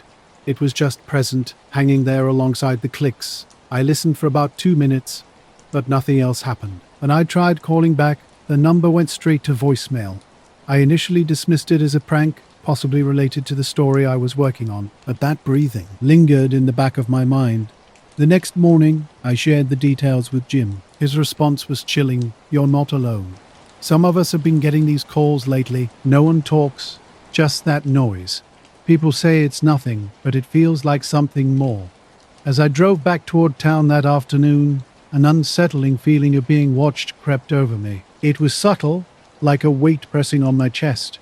I kept checking the rearview mirror, half expecting to see someone following me, but the road behind me was empty. That evening, as I unloaded my things at my apartment in La Mesa, just as the sky turned a dull orange at sunset, someone knocked. When I opened the door, a man dressed entirely in black stood before me. From his jacket and pants to the cap pulled low over his eyes, he looked like someone desperate to remain unnoticed. He stared at me silently for a moment before quietly saying, "Stories can disappear too." Before I could respond, he turned and walked away. When I looked through the peephole seconds later, he had vanished completely. No car, no footprints, nothing. After that night, the phone calls continued. The same eerie silence, clicks, and breathing. I stopped answering. My work on the crop damage story began to feel increasingly elusive. My notes seemed to change mysteriously. Details I was certain I'd written appeared different when I reviewed them. Some photographs looked altered, with shadows or shapes I didn't recall. I tried telling others about the calls and the mysterious man, but no one else had experienced or witnessed anything unusual. To this day, I'm uncertain what was happening. And northern Michigan, the kind where the air is crisp but not cold and the sky reveals a canvas of stars. Our family was gathered in the backyard, me, my wife Lisa, and our 2 kids, Abby and Max, sitting around a hay, small fire pit, roasting marshmallows and chatting casually. Max was in the middle of an animated kid argument, trying to convince Abby that his flashlight could cut through anything. String lights hung along the deck railing cast a warm glow. Complementing the fire's flickering light, Then Abby went completely silent, her gaze fixed on the woods at the edge of our property. "Look," she whispered. Following her eyes, I saw 3 perfect circles of light drifting across the yard. They were about the size of basketballs, maybe slightly larger, emitting a soft, oily white light unlike anything I'd seen before. No source, no sound, just smooth, steady movement about 2 or 3 feet above the grass, gliding as if on invisible tracks.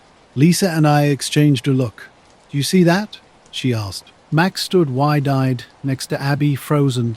I tried to stay calm, but honestly, I was at a loss. I grabbed my phone to take a picture, but when I unlocked it and pointed toward the lights, the screen went completely black. No camera, no flashlight, nothing worked. We watched those mysterious lights drift toward the tree line and vanish behind the pines, leaving no trace, no sound, no rustling branches. For a minute, we just stood there in stunned silence. The fire crackled. Max finally broke the quiet. "What was that?" I had no answer. That night, I kept checking the yard from the kitchen window. Nothing else appeared. The night returned to normal. Crickets chirping, an occasional owl hooting. The next morning, Lisa noticed something odd. Mr. Garrison was talking with a man wearing all black, seemingly trying to blend into the morning fog. I still don't understand what happened. For a while, I was caught in something that didn't quite belong, and I didn't want to discuss it. Something about the experience made me instinctively pull back. Now Lisa noticed something strange. First, a man in black had visited Mr. Garrison, standing close and speaking quietly for about 5 minutes before getting into a dark sedan and driving away. When I asked Mr. Garrison about it later, he simply blinked and said, "I didn't talk to anyone. The mailbox caught our attention next. Though we always lock it, it had been open." Inside was a black folder, thin, slick, and completely blank. What was strange was how warm it felt, like it had been sitting in direct sunlight, even though it was early morning and still cool outside. I placed the folder on the kitchen table, but it didn't cool down for hours.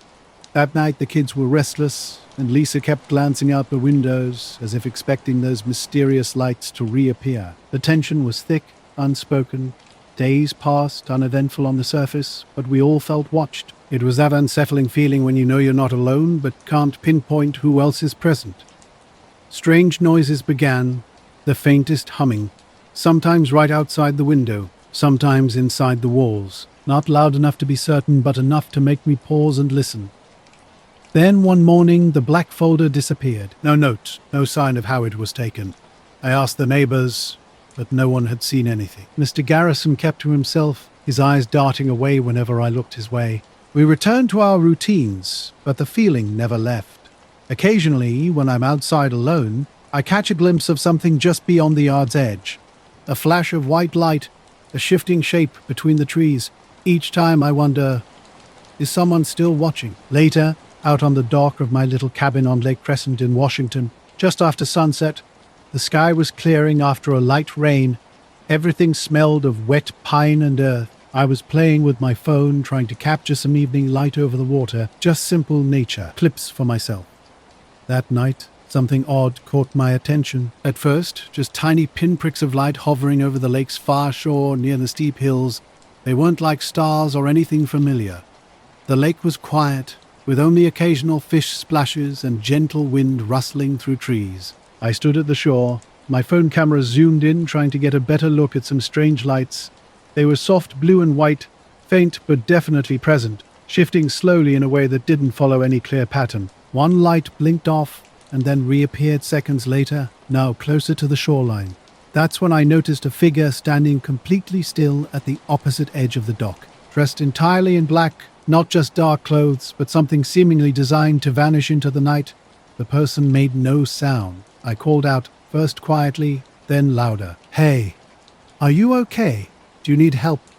The response was unsettling. The figure turned its head mechanically, not like a natural movement, and then began gliding sideways along the shoreline, never breaking eye contact. Suddenly it moved behind a cluster of trees and disappeared without a sound.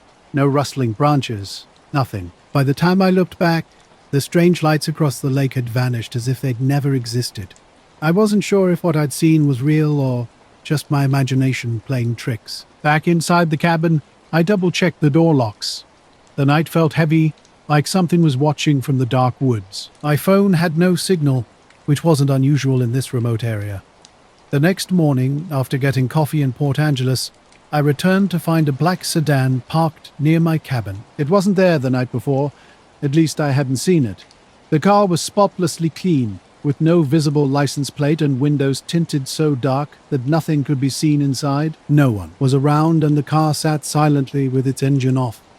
The road to my cabin was a dead end, rarely used, especially during the week. As I approached the vehicle, a strange feeling crept over me. The hairs on the back of my neck stood up, and something felt deeply wrong. The Mojave Desert stretched out before us, darkening after sunset as Karen and I drove back to Los Angeles from Vegas. Our weekend getaway was ending quietly, with the radio playing softly and miles rolling by. The sky was warm, shifting from orange to purple, and the desert was cooling fast. Suddenly, a strange light caught my attention just beyond the highway. It rose slowly over a low ridge, looking like a detached headlamp or flare, hovering steadily above the landscape. No blinking, just a solid white glow hanging perfectly round. In an instant it vanished, as if switched off, and the radio erupted with static. Karen gripped my hand, her eyes wide. We exchanged a look of shared confusion. Behind us, the road remained empty. No other vehicles, no explanation for what we'd just witnessed. The silence was overwhelming. Later, back at the cabin, I found myself remembering another unsettling encounter. One night, I'd seen movement behind tinted windows of a parked sedan. When I investigated, nothing was there. No footprints, no other vehicles. The car remained all day and I felt watched. Something just beyond my sight. By evening, the sedan had disappeared, much like the mysterious figure from that night. I've returned to the cabin several times since, but never encountered anything similar. Yet the memory lingers, that quiet night, the silent figure watching, then vanishing without a sound. Something about these experiences defies explanation. The unexplained light in the desert, the watching presence at the cabin, both moments hung suspended in time, leaving only questions in their wake. And I pulled into a rest stop with Karen, the gas pumps and tiny store casting long shadows. We killed the engine, and something felt off immediately. The air seemed thicker, loaded with an unnatural stillness. Not peaceful, just empty. As we stretched our legs, we both scanned the area reflexively, like we expected trouble lurking nearby. Near the payphones at the parking lot's edge, a man stood completely motionless. He wore a plain black suit, hair slicked back, his face unreadable in the dim light. What struck me was how he wasn't on a phone. Instead, his lips were moving, silently mouthing a single word. Back. I glanced away briefly, then looked again. He was still watching us. Karen caught my eye with a quick nod that said, "Everything, do you see that?"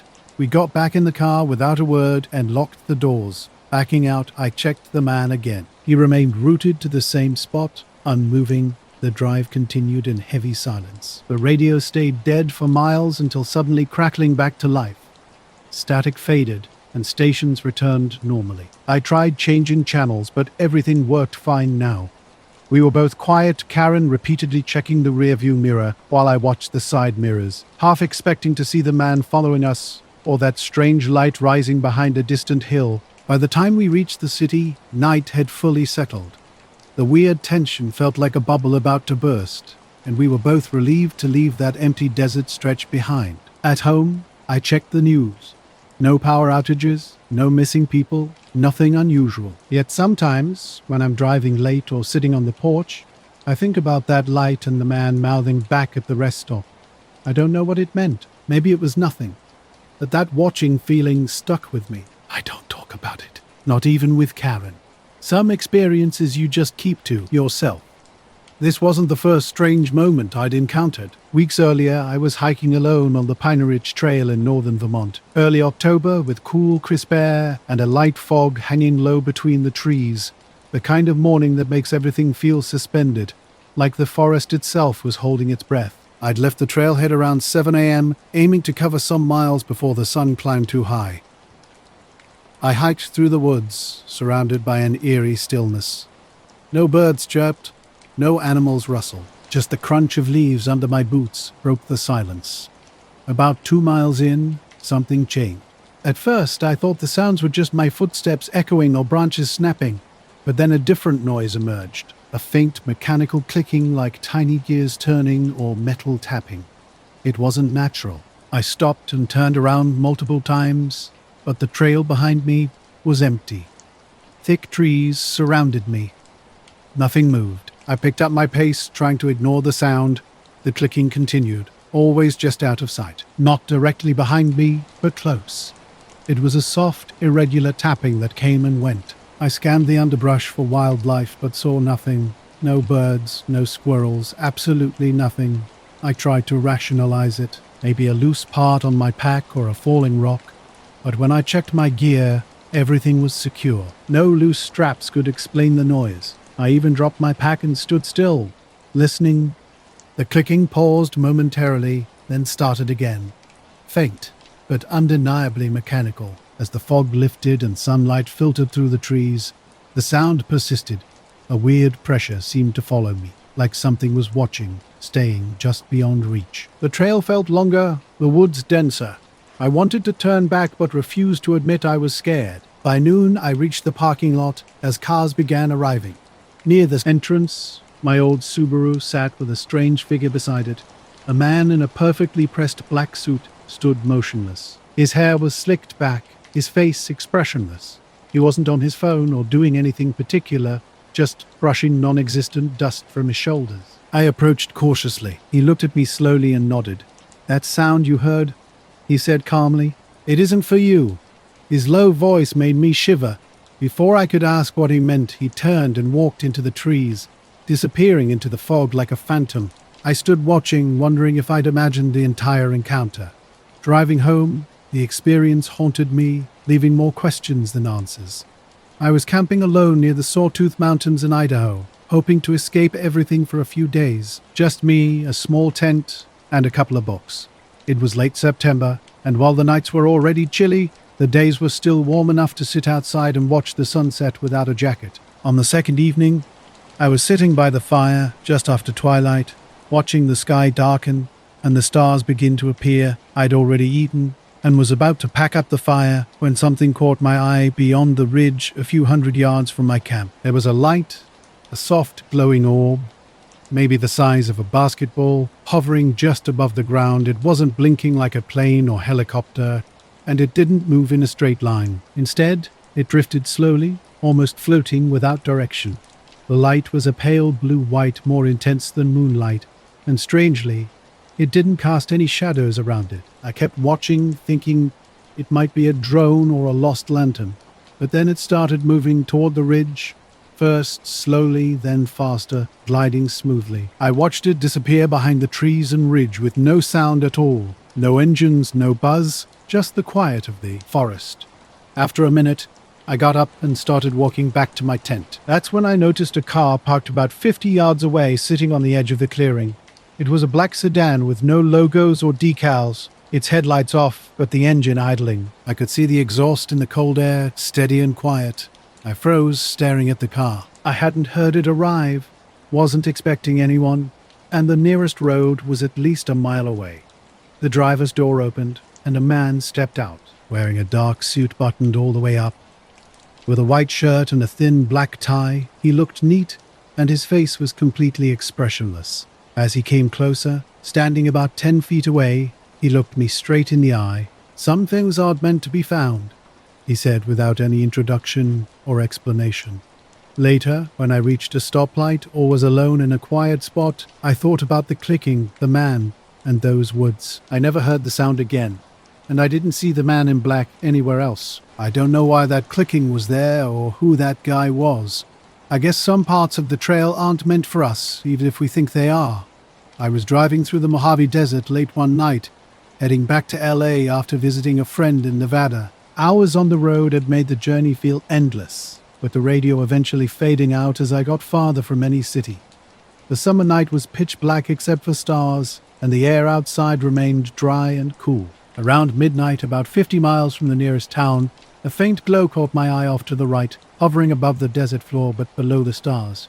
At first, I thought it might be a flare or campfire, but it didn't flicker like a flame. Instead, it was a hovering light, round and steady, about the size of a basketball.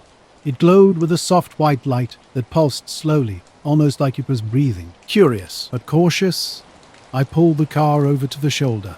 The desert fell silent, except for the cooling hum of my engine. When I stepped out and looked toward the light, I saw it hovering maybe 20 feet off the ground, moving very little and gently pulsing. There was no sound, no wind, no bugs, just that orb of light. I wanted a better look but didn't want to get too close, so I stayed near the car and shined my flashlight in its direction. The light from the orb seemed to dim and brighten in response, as if it was aware of me. I felt a weird chill, though the temperature wasn't cold. Suddenly, a man appeared near the car, walking toward me from the darkness. He wore a black suit, perfectly pressed, with a white shirt and no tie. His shoes made no sound on the gravel. One moment he wasn't there, and the next he was. He stopped about 10 feet from me, hands at his sides, eyes locked on mine. His face was pale and expressionless, yet serious. He tried to speak, but nothing came out. He nodded once, then walked back to his car, got in, and drove off slowly, tail lights fading into the trees. I stayed in that spot long after he left, watching where he had disappeared. The forest remained quiet, but the feeling of being watched lingered. Unsure whether to stay or leave, I chose to spend the night. Nothing else happened, and in the morning the clearing looked completely normal. No footprints besides mine, no sign the car had been there. I packed up and left that day. Driving out through the winding mountain roads, something about the light, the man, and that strange warning stayed with me on the drive home. I don't know what I saw or who that guy was, but the encounter continued to puzzle me. The desert was motionless, silent, except for our breathing. Without a word, he reached into his jacket and pulled out a small folded piece of paper. Handing it to me, he spoke in a calm, quiet voice. "Forget what you saw, keep driving." Then he vanished into the darkness almost immediately, walking back into the night.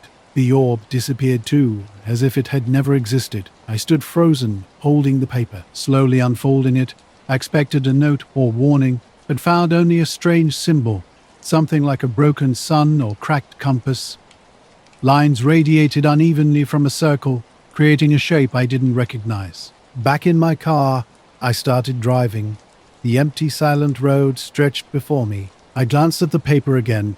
No change, no glow, just a weird, crude drawing on plain paper. For the rest of the trip, questions swirled. Who was that man? Why did he want me to forget? What did the symbol mean? I never saw the orb or the suited man again, but sometimes, driving alone at night, I look out into the desert and wonder if that quiet glow is still watching somewhere. My hike in the Adirondacks happened on an early fall afternoon. I was trying to squeeze in a day on the trail before the weather turned. Panther Gorge wasn't a popular spot. I chose it precisely because it was quiet, remote, and mostly untouched. A few hours into my solo hike, the sky was partly cloudy with a low gray light that muted everything. Halfway through the loop, I reached a narrow stretch where trees thickened and the path narrowed to barely more than a dirt track. The usual forest sounds vanished. No birds, no wind in the leaves, just dead silence. Strange enough to make me stop and listen. Then a flash appeared, brighter than a camera or lightning bug, coming from just off the trail deep in the woods. I squinted into the shadows but saw nothing. I kept moving, but the silence remained. It was the kind of quiet that makes you hyper-aware of every small sound. Whenever I thought I heard something, it instantly disappeared. About 10 minutes later, the trail opened into a small clearing near the road leading back to the trailhead parking. Night was hiking, a bit on edge as evening approached, and darkness started to settle in. Right by the roadside, a black Sedan sat parked, its engine running but lights off. An older model with no distinguishing features, it seemed unremarkable at first. The driver caught my attention. A man in his mid-40s, clean-shaven with dark hair slicked back, wore a black suit and white shirt with an open collar. His calm, almost unreadable expression was fixed directly on me. When I slowed down, he asked in a low, clear voice, "You okay?" I mumbled something about finishing my hike, my voice sounding strange in the stillness. His response carried unexpected weight. The forest keeps its secrets. Respect them. Something in his tone suggested this wasn't just a casual comment. When I tried to clarify, asking about the silence or the light, he simply shook his head. "Not everything is meant to be understood," he said. "Sometimes the best thing is to walk away." The words hung in the air, leaving me speechless. Before I could respond, he closed the window, started the engine, and slowly pulled away. The car turned onto the road and vanished around a bend, leaving me standing there as the cold began to seep into my bones and the sun dipped lower. Back in my car, the wood's silence stayed with me. Something about that encounter felt unnatural. Driving home that night, I couldn't shake thoughts of the man, the car, and the strange quiet. Nothing made sense, and yet part of me didn't want to understand. The encounter lingered, unexplained and unsettling, a moment suspended between reality and something else entirely. The night was eerily quiet. A white, steady light hovered about 100 feet above the ground, just off the road's edge. I slowed down, squinting to understand what I was seeing. The light was circular but with fuzzy edges, almost like a soft glow rather than a solid object. No blinking signals or typical aircraft markings, just a calm, pulsating white light that seemed to breathe. Against the crystal clear sky, the light stood out sharply among the stars. I pulled the truck onto the shoulder and killed the engine. Grabbing my phone to capture the moment, I found the screen flickering weirdly before going black. Multiple attempts yielded the same result. Frustrated, I set the phone down and continued watching. Minutes passed. Slowly, the lights began to fade, dimming like someone turning down a switch. Then, as suddenly as it appeared, the light vanished completely. Silence enveloped me. No engine hum, no buzzing, just the familiar desert night sounds, distant coyotes, wind rustling through trees. My heart beat a bit faster, but panic wasn't my reaction. Mostly, I was confused. Perhaps it was a light trick or some unknown military test. Just as I prepared to resume driving, headlights appeared in my rearview mirror. An old black sedan pulled up quickly, stopping about 20 feet behind me. No visible plates, tinted windows. Something felt off. The passenger window rolled down. A calm but firm voice spoke. "You didn't see anything." Confused, I responded, "What?" The instruction repeated, "Keep your eyes on the road." Looking around, I saw only darkness and an empty highway. My stomach tightened. "Who are you?" I asked. "No one you need to worry about," came the cryptic reply. His steady gaze revealed nothing. In an instant, the sedan peeled away, tires nearly silent. It disappeared into the night as if it had never existed. Checking the mirror, I saw only desert and stars. No trace remained. Trying to regain my composure, I attempted to return to driving, but the strange encounter lingered in my mind. Noah's out in my backyard one night, doing what I often do, trying to snap some decent shots of the night sky. I'm no photography pro, just someone who's always loved looking up, figuring out constellations, and playing around with my camera. The air was cool but not cold, with a thin fog settling after a light rain. Perfect for stargazing, or so I thought. I'd set up near the yard's edge, aiming my camera at a star cluster I'd read about recently. While adjusting focus and aperture, something weird caught my eye. One of the stars simply blinked out, not fading gradually but switching off like a light bulb. I thought maybe my eyes were playing tricks, but then it kept happening. Another star went dark, then another, in a precise sequence. They were disappearing from the sky almost like a planned pattern, though I couldn't understand what it meant. The entire cluster gradually dimmed until only 1 or 2 stars remained. I was frozen, trying to convince myself I was imagining things.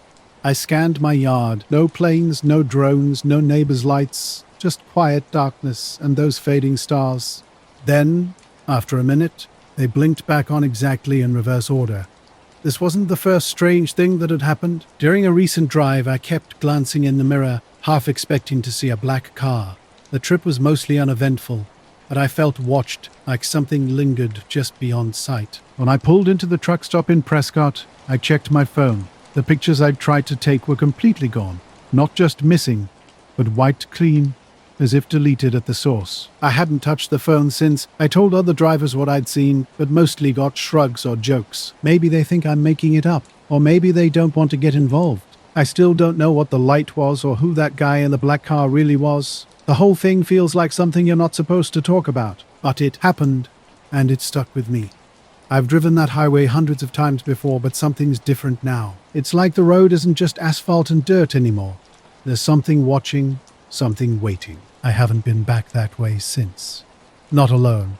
I went camping alone in the Cascade Mountains a few weeks back, spending most of that summer hiking solo. One night, something strange happened with the stars. They blinked in an odd, unnatural sequence, almost like someone had flipped a switch. On, then off, then on again. The whole event lasted maybe 5 minutes, but it felt much longer. My hands were shaking slightly as I snapped a few more photos before packing up and heading inside. I tried convincing myself it was just a weird atmospheric phenomenon, a camera glitch, or maybe something wrong with my eyes. The next morning at the cafe where I've worked mornings for a couple years, 2 men in black suits caught my attention. They weren't typical customers. One wore sunglasses despite the dim early morning light. They sat quietly in a corner, not ordering anything, their eyes fixed on me the entire time I worked. I felt like they were waiting for something, and despite trying to stay calm, I kept stealing glances their way. Eventually, I walked over and asked if they wanted coffee. The man without sunglasses gave a tight, faint smile and simply said, "Just keeping watch." I nodded and returned to work. Throughout the day, they remained watching, silent, no phones, no reading. It felt like the walls were closing in.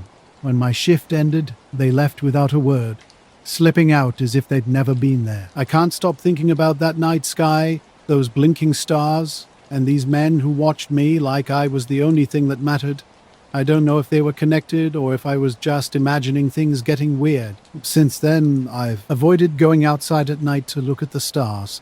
The sky feels different now, empty, like something's missing or watching back. I've reviewed my photos and videos a dozen times. The stars definitely blinked, but no one believes me. I haven't seen those men again, but sometimes when I'm at the cafe early, I catch a glimpse of a black suit in the window reflection or feel like I'm being watched. Even when the cafe is empty, I have no answers. Just a feeling that some things aren't meant to be seen, and some people ensure they stay that way. Now, I was on one of my usual camping trips, seeking solitude away from work and city noise. I'd chosen a spot near a small lake, far from the main trail and other campers. Checking in with the ranger station isn't my style. I prefer the quiet and isolation. As the late afternoon sun began to sink behind the trees, I set up my tent. The air held that soft late summer warmth that never quite becomes hot. After dinner, I settled into my sleeping pad, headlamp off, watching faint stars peek through the pine canopy. Midnight brought an unsettling awakening. At first I thought an animal was nearby, maybe a raccoon or deer, but these footsteps were different. Deliberate, measured. They circled my tent methodically. Right side, back, left side, then back again. Soft, but distinct. I remained completely still, listening. The steps continued, sometimes pausing just outside the tent fabric. My flashlight sat inside, and I didn't dare unzip the tent and risk drawing attention. The sound felt calculated, almost like someone was watching, contemplating something. 20 minutes passed. Then suddenly, absolute silence. No wind, no wildlife sounds.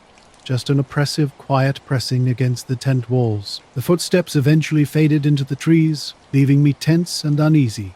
Sleep was impossible. I packed up early the next morning and headed to the trailhead, deciding to check in with the ranger station.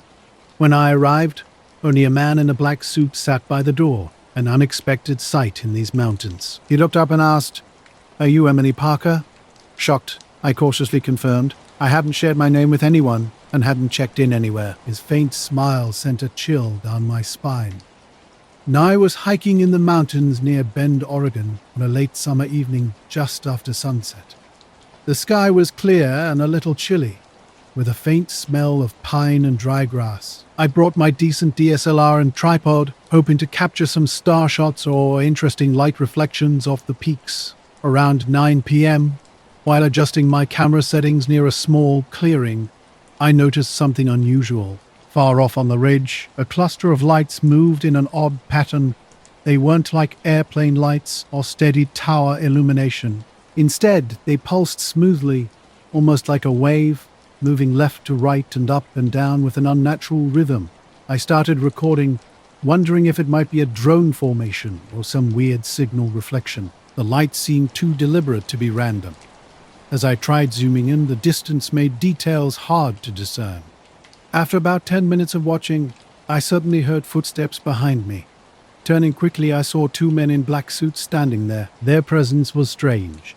We were miles from any road or building. Neither spoke initially. Then one asked calmly to see my footage. I hesitated, but handed over my camera. They crouched down, one using a phone to record or catalogue the video. When I asked who they were and what they wanted, the man didn't answer directly. Instead, he said, "You should move on." Before I could ask what he meant, he stood up and walked inside the station. When I looked back, the chair was empty. I blinked and checked around the building, but he was gone. The footsteps and the men in black didn't feel overtly threatening, but something was definitely off. Something I can't fully explain. I left the mountains that day feeling watched, as if the woods themselves were warning me to go. Since then, I haven't returned, and if I do, I'll probably check in first. I've been haunted by that night in the mountains ever since. It started with a video I recorded, but everything went sideways quickly. One moment I was filming, the next these men looked directly at me and said, "This is not your story to tell." Before I could even ask what they meant, they simply stood up, nodded to each other, and vanished into the trees like shadows. When I returned home and tried to review the footage, something was wrong. My camera's video files were completely corrupted. They would open briefly, then freeze or dissolve into static. I used every recovery tool I knew, but nothing worked. The footage was gone, completely erased. My friends don't believe me when I try to explain. Without evidence, it sounds like I'm fabricating some wild story about weird lights in the distance. But the memory feels real. Those lights, those men in black, their calm warning, something happened that night. Since then, I've avoided the mountains after dark. Whenever I look up at the sky near that ridge, I wonder if those lights will return, but I don't think I'm meant to understand what truly occurred. Then came another strange incident. I woke up suddenly, highway traffic humming in my ears, my head throbbing like I'd been hit. Blinking against the bright sunlight, I found myself in my car's driver's seat, awkwardly parked on a 2-lane highway somewhere in northern Oregon. I had no idea how I'd gotten there. The last clear memory was grabbing coffee at a gas station an hour earlier. Everything after that was a blank, no recollection of driving, no understanding of why I'd stopped. My cracked, dead phone wasn't helping. The car started easily enough, and I planned to get back on the road. But then a pristine black sedan pulled up behind me, looking fresh from the showroom with windows so dark I couldn't see inside. It blocked my path completely.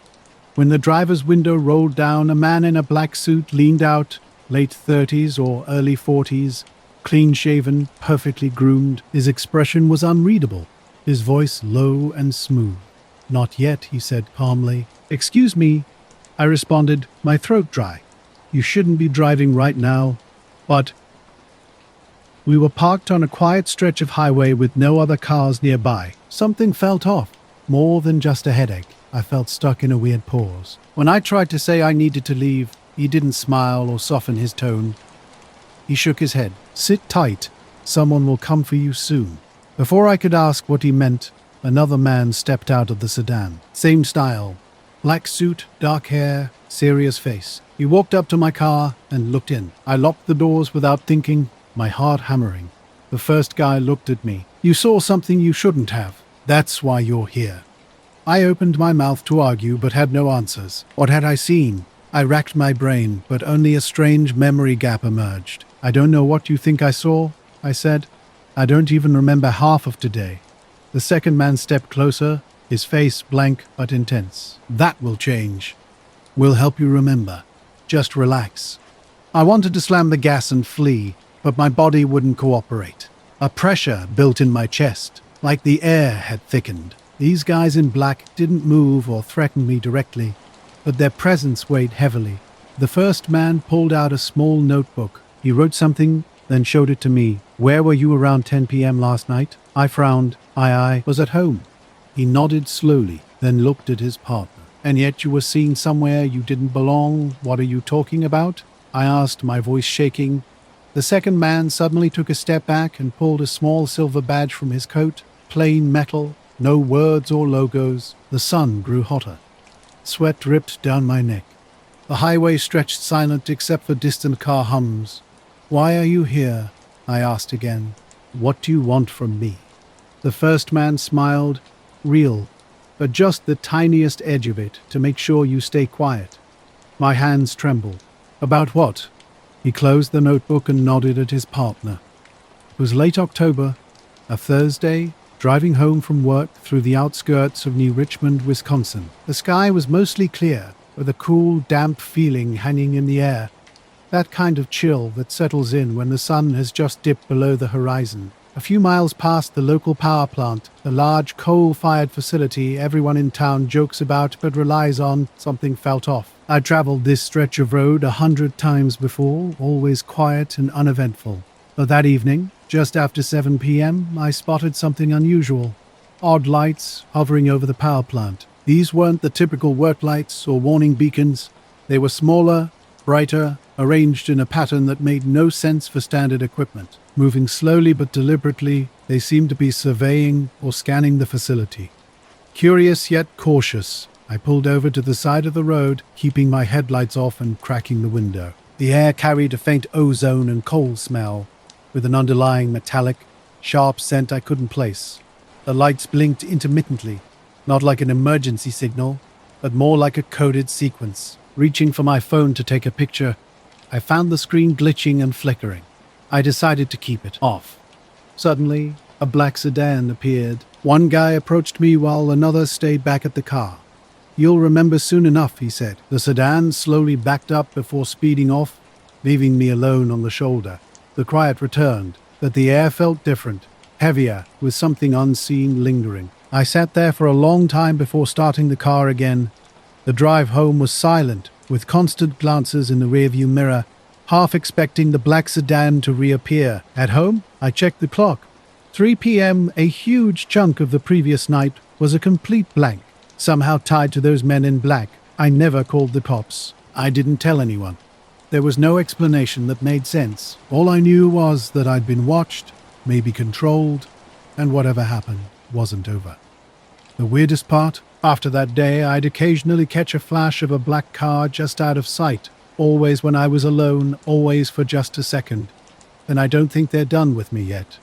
I watched the lights shift slowly along the perimeter of the plant, trailing behind the cooling towers until they vanished. Suddenly, a car pulled up behind me. When I checked the rearview mirror, all I saw was a dark shape without any headlights. The engine was silent.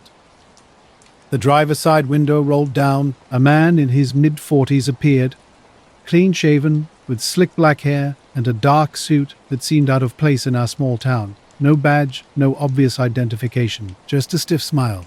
"Evening," he said, his voice calm and professional, neither friendly nor threatening. I was already nervous but tried to stay composed. "Do you work at the power plant?" he asked. I replied that I was just passing through, working downtown on Main Street. He nodded, as if that explained everything. Another car pulled up quietly behind. A second man stepped out, similar to the first, wearing a black suit, clean-shaven, with a pale face that looked like it hadn't seen sunlight in months. The first man leaned closer to my window, asking specific questions. "What time exactly did I see the lights?" "About 7:10, I explained, heading home from work. They were hovering over the northern cooling towers. How long did they stay?" "Maybe 5 minutes, I said. Then they moved behind the towers and disappeared." A second man stepped forward, hands folded calmly in front of him. "Did I see any workers or maintenance crews?" "No, it was completely quiet." A moment of silence passed, as if they were carefully considering my words. Then came the unexpected request. "Do you mind if we take a look at your phone?" I refused. They didn't push the issue, which only made me more uneasy. "Look," I said, "I don't know what those lights were, but something wasn't normal." The second man nodded slowly. "We understand," he said. "It's important that no one else talks about this. The company is already aware and handling it." The company, they meant the power plant's management, and they were requesting discretion. The first man pulled out a small badge, not a police badge, but some kind of government ID. The details were blurry in the dim light. "Thank you for your cooperation," he said flatly, "and your discretion." Both men then returned to their cars, vehicles with no visible license plates. And I was out on the trail by myself that weekend, hiking in the northern Adirondacks. Late September had brought cool, clear weather. perfect for hiking. The leaves were just starting to change, with a crisp pine scent hanging in the air. I'd planned a 2-day camping trip near a little abandoned cabin I'd heard about from local hikers. It wasn't on any official maps, but I'd found it marked in an old guidebook from a dusty outdoor shop in Saranac Lake. After that strange night near the power plant, things started feeling off. When I told my boyfriend Mark about the two men, he was skeptical. He suggested they might be government agents or company security, just making sure I didn't spread rumors. But I wasn't convinced. Over the next few days, weird things kept happening. My phone would cut out calls and messages without explanation. Once, driving past the plant in daylight, I spotted a black SUV near the gate. Its windows were so dark they looked like a black hole, with no one in the driver's seat. A few nights later, I thought I heard footsteps outside my apartment window around 2 a.m. Looking out, I saw nothing, but the streetlight flickered strangely and that metallic smell was back again. I started taking a longer route home, avoiding that stretch of road even though it added 20 minutes to my commute. Weeks passed normally until one evening at the office. It was nearly 10 p.m. and I was alone. Glancing out the window, I thought I saw a dark figure in the shadows across the street, but when I looked again, nothing was there. I keep thinking about those lights, the men and the badge I never got a good look at. It all feels like part of something bigger I'm not supposed to know about. But I also realize I'm probably just an ordinary person who stumbled onto something strange that night. Now, I still drive past the plant sometimes, but I don't stop. And I never mention what I saw to anyone else.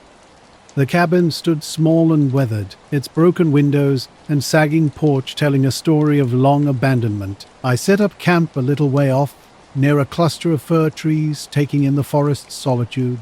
Bird calls and wind rustling through branches were the only sounds breaking the silence. As evening approached and the sun dipped low around 7 p.m., I walked back toward the cabin. The sky was fading into a deep blue twilight when I saw it, glowing orb hovering about 30 yards from the cabin. It wasn't harsh or bright, but softly illuminated from within, pure white and remarkably still. Floating maybe 2 feet off the ground, it was motionless. My first thought was of a forgotten lantern or campfire, but something was different. No smoke, no heat, no sound. The light was too steady, too clean. The forest had gone unnaturally quiet, as if holding its breath. For about 5 minutes, I stood watching the orb. Then it began moving. Slowly, silently, it glided toward the cabin. When it reached the porch, it hovered near a broken window for a moment before vanishing completely. Just like that. Gone. That night. Sleep was elusive. A faint humming seemed to vibrate from everywhere and nowhere at once. Early the next morning, I packed up and headed down the trail. Halfway to my car, parked at the trailhead, a man in a black suit appeared at the forest's edge. His dark hair was slicked back, his expression flat but intensely focused. "Hey," he called out. When I stopped, he approached carefully but maintained distance. "You've been dreaming," he said definitively. "What?"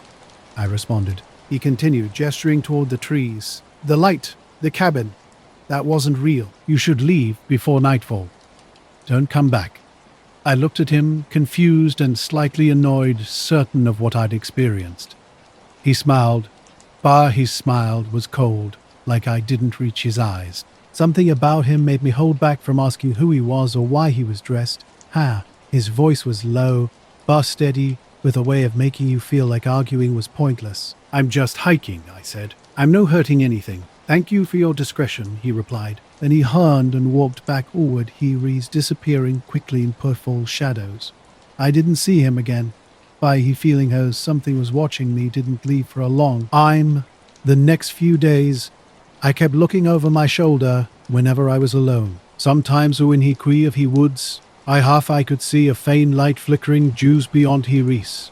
I didn't go back and answer, "Pa of rail," and I have an old many people abai. I's just one of hose things ha happened and didn't make sense I did somehow, and I guess I'm still rying figure.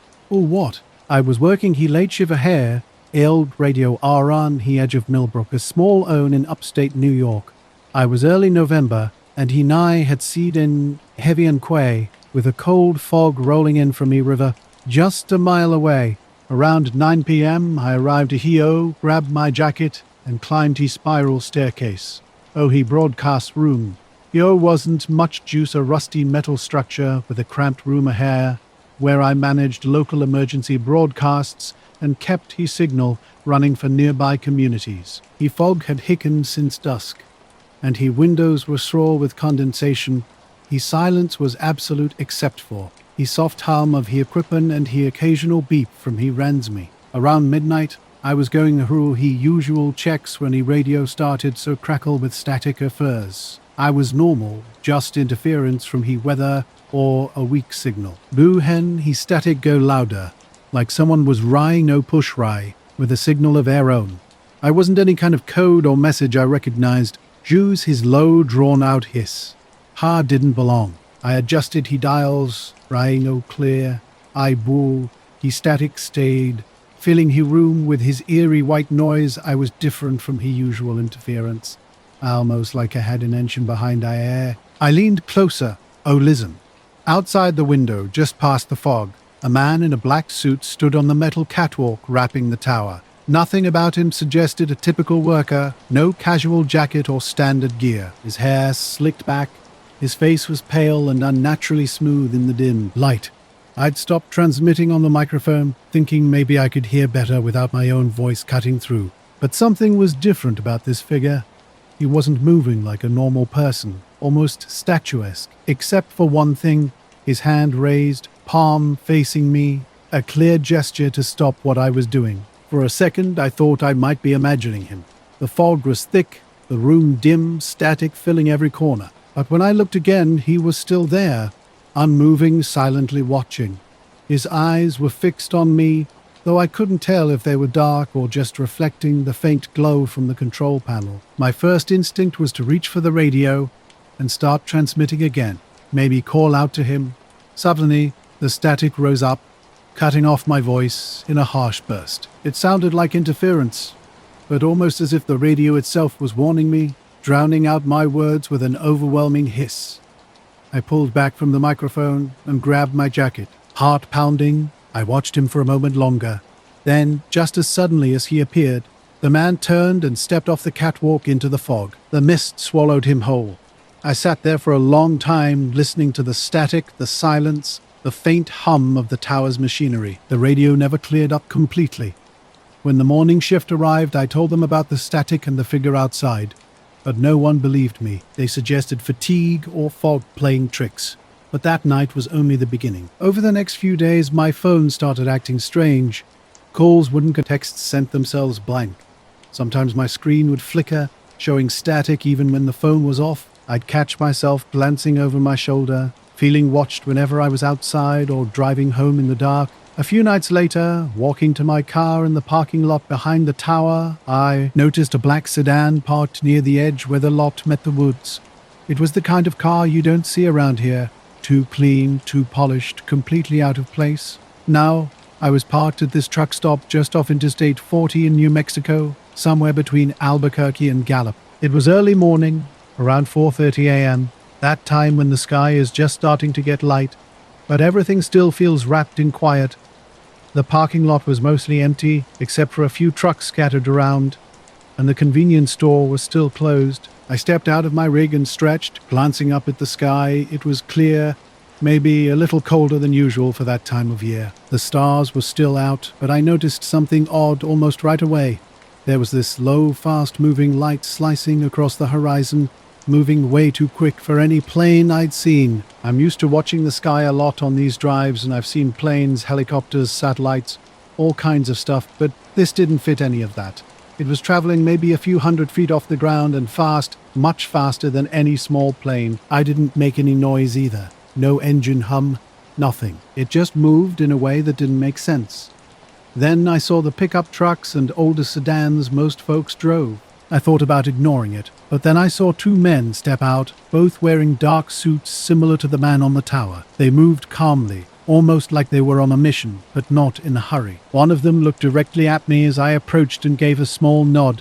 I stopped, feeling a cold knot in my stomach. "You need to be careful what you say," one of them said, voice low and serious. Some things are better left alone. Before I could answer, they got back into the car and drove off, leaving me standing there in the cold fog swirling around my feet. After that, the static got worse. My broadcasts would cut in and out, and sometimes, just when I was about to sign off, I thought I heard faint whispers through the radio. Nothing I could make out clearly, but it was enough to make me pause. I kept thinking about that man outside the window. The way he moved and the warning. I never saw him or the two men again, but their presence lingered. Every time I climbed up that tower, I felt like I was being watched, like the fog itself was waiting for something.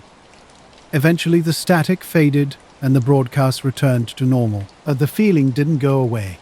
Sometimes late at night when the wind is just right and the fog rolls in thick, I swear I can hear that same hiss creeping back through the radio, soft and steady like a warning from somewhere just beyond the trees. I rubbed my eyes, wondering if fatigue or light tricks were playing with my perception. But it happened again, a blink, like a reflection or signal, then nothing. No trail, no sound. I stood staring at the spot where it disappeared, unsettled by its movement. Returning to my truck, I decided to grab coffee from the store that opens around 5 a.m. The sky was already brightening when I walked in. That's when I noticed him, a man in a black suit sitting at the back. He wasn't a typical truck stop customer. No hat, no boots, just a crisp black suit and white shirt. Polished shoes and neat hair made him look out of place. Older, maybe late 50s, clean-shaven, with a posture that made me uncomfortable. As I ordered coffee and moved toward the tables, he suddenly stood beside me. "Quite a night for watching the skies," he said in a calm, controlled tone that made me sit up straighter. I explained what I'd seen. Low, fast, silent, unlike any plane. He nodded, as if he already knew. "Not many notice," he said. "Most assume it's a light trick or military test. But sometimes it's something else." He leaned closer, almost whispering. "Sometimes it's better not to tell anyone." His eyes scanned the ceiling, weighing each word carefully. "Why?" I asked. "Because some things aren't meant to be explained," he replied. "Not every sighting leads anywhere good." His smile wasn't friendly. "I'm here to help people understand when to speak up and when to stay quiet." When I asked who he was, he glanced toward the door.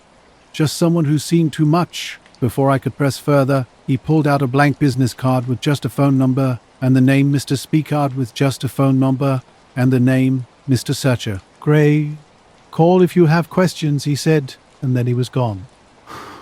I was hiking alone in the San Gabriel Mountains, just north of Los Angeles, on a late spring afternoon with warm, crisp air and wispy clouds near the horizon. I'd started around 3 p.m. planning to explore a trail between Eaton Canyon and Mount Wilson before sunset. Nothing fancy, just a solo day to clear my head. The trail was peaceful, with only a handful of people, most turning back early. As I ventured deeper past the main junction toward a ridge overlooking the valley, something unusual caught my eye around 5:30.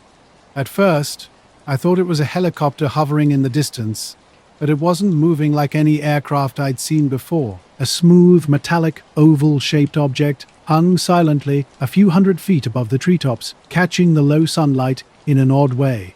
It shimmered like metal, brushed with oil or mercury. I fumbled for my phone, snapping a few zoomed-in pictures. Then, without warning, it vanished. No sound, no whoosh, just blinking out like a switched-off lamp. Frozen in disbelief and excitement, I scanned the ridge. Nothing. No aircraft, no drone. I was completely alone. When I mentioned this to a road friend later, he laughed it off, suggesting it was probably a military plane or drone test. But I know what I saw wasn't normal. Later, a guy in a suit showed up at a truck stop, warning me to keep quiet. He turned and walked away like he didn't want to stick around. I watched him go, a knot forming in my stomach. The whole thing didn't make sense. I haven't called the number he gave me. I don't think I want to know more. Sometimes it's better not to tell anyone, but the image of that silent, fast light still lingers whenever I'm driving through those empty desert stretches. Not I finished my hike, just as the sun was starting to dip low in the sky. Around 6:45, I returned to the railhead parking lot and noticed 2 men standing near my car. They seemed completely out of place, not typical hikers at all. Dressed in black suits with crisp white shirts and perfectly knotted ties, they looked more like corporate executives than wilderness explorers. One was tall and lean with sharp, almost gaunt features. The other was shorter and stockier, wearing dark sunglasses even though the light was fading. Without any introduction, the taller man cut straight to the point. "Did you take any photos today?" I hesitated, glancing at my phone on the passenger seat. "Yeah," I admitted. "I got a couple of pictures of something weird near the ridge." His eyes narrowed slightly, though his expression remained unchanged. "We need you to delete those photos for everyone's safety," he stated firmly. Caught off guard, I asked, "Why? What's going on?" The shorter man's response was flat and direct. "No reason for you to know. It's best if you forget what you saw and don't share anything." My stomach tightened. This didn't feel right. "I don't think I can just do that," I said. The men exchanged a brief look before the taller one leaned in, speaking softly but with unmistakable authority. "We're not asking. We're telling you delete the photos and don't talk about this." I stepped back, feeling like I was in some bizarre movie scenario. "I'm not comfortable with that. Is this some kind of joke?" They didn't laugh. Instead, the shorter man reached into his jacket and pulled out a small black device I couldn't quite make out. "We don't want to escalate this," he warned. "You cooperate, and nothing happens." I raised my hands. "Look, I don't want trouble. I'm just a hiker." After a moment of intense staring, the taller man nodded to his companion. They turned and walked to a dark sedan, started the engine, and pulled away, first slowly, then speeding down the road. I stood there long after they'd gone, my heart racing, hands slightly shaking. Opening my phone, I looked again at the photos. Blurry shots of a metallic shape against the sky, but definitely real. Part of me considered deleting everything, but another part resisted. I felt I'd accidentally discovered something I was never meant to see. That night, sleep came in fitful moments. Whatever that thing was, and whoever those men were, something significant had just happened. No. I was at Lake Penderail in northern Idaho just past dusk on a chilly spring evening. My plan was simple: unwind after work and maybe capture some star photos. The weather was clear and crisp, the kind of cold that makes your breath visible when you stop moving. I parked on the gravel road leading to a small public fishing spot. It was quiet.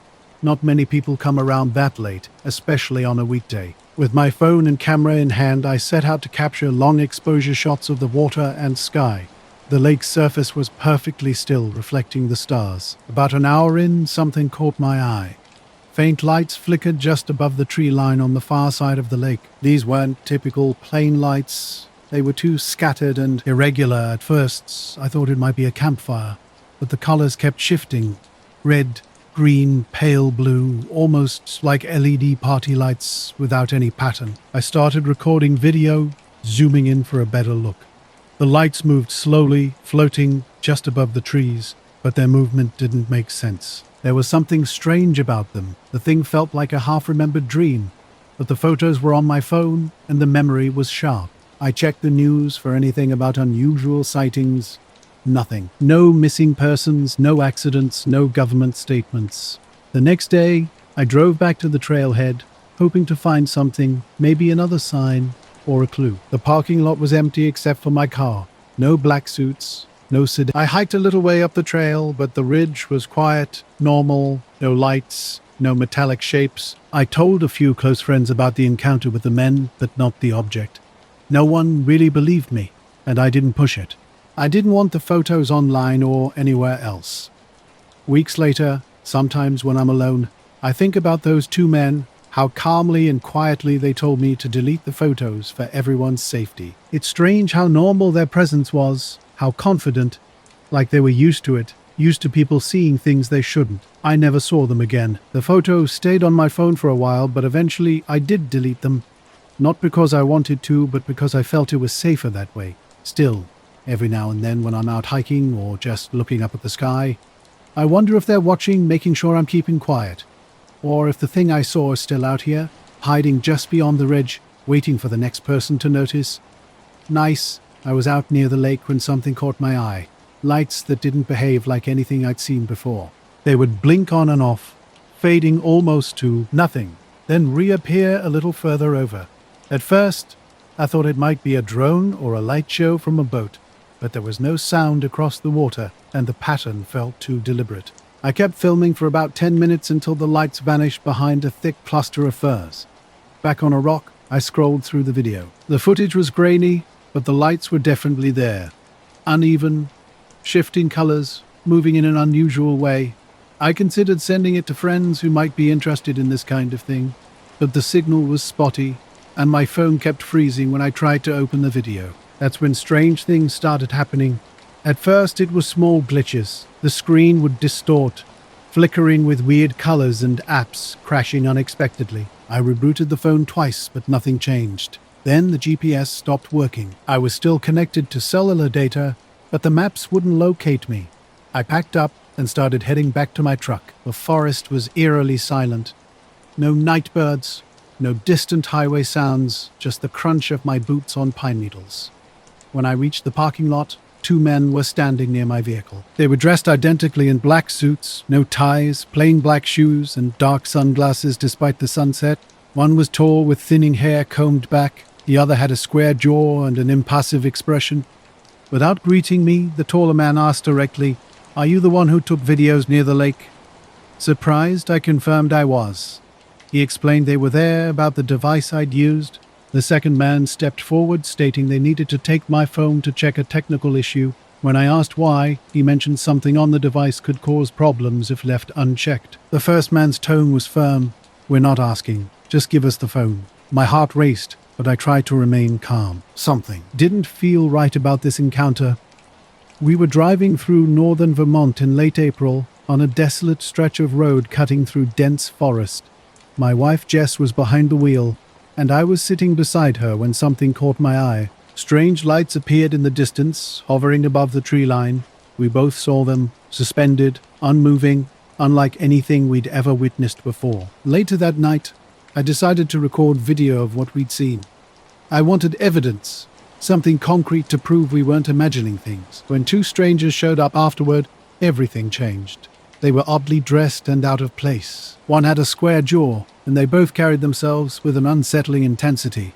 "We'll send it back once it's fixed," the shorter man said when I refused to hand over my phone. "You won't notice anything afterwards." Something felt wrong. I backed away, questioning their motives. The man pulled out a small black case with electronic devices I couldn't identify.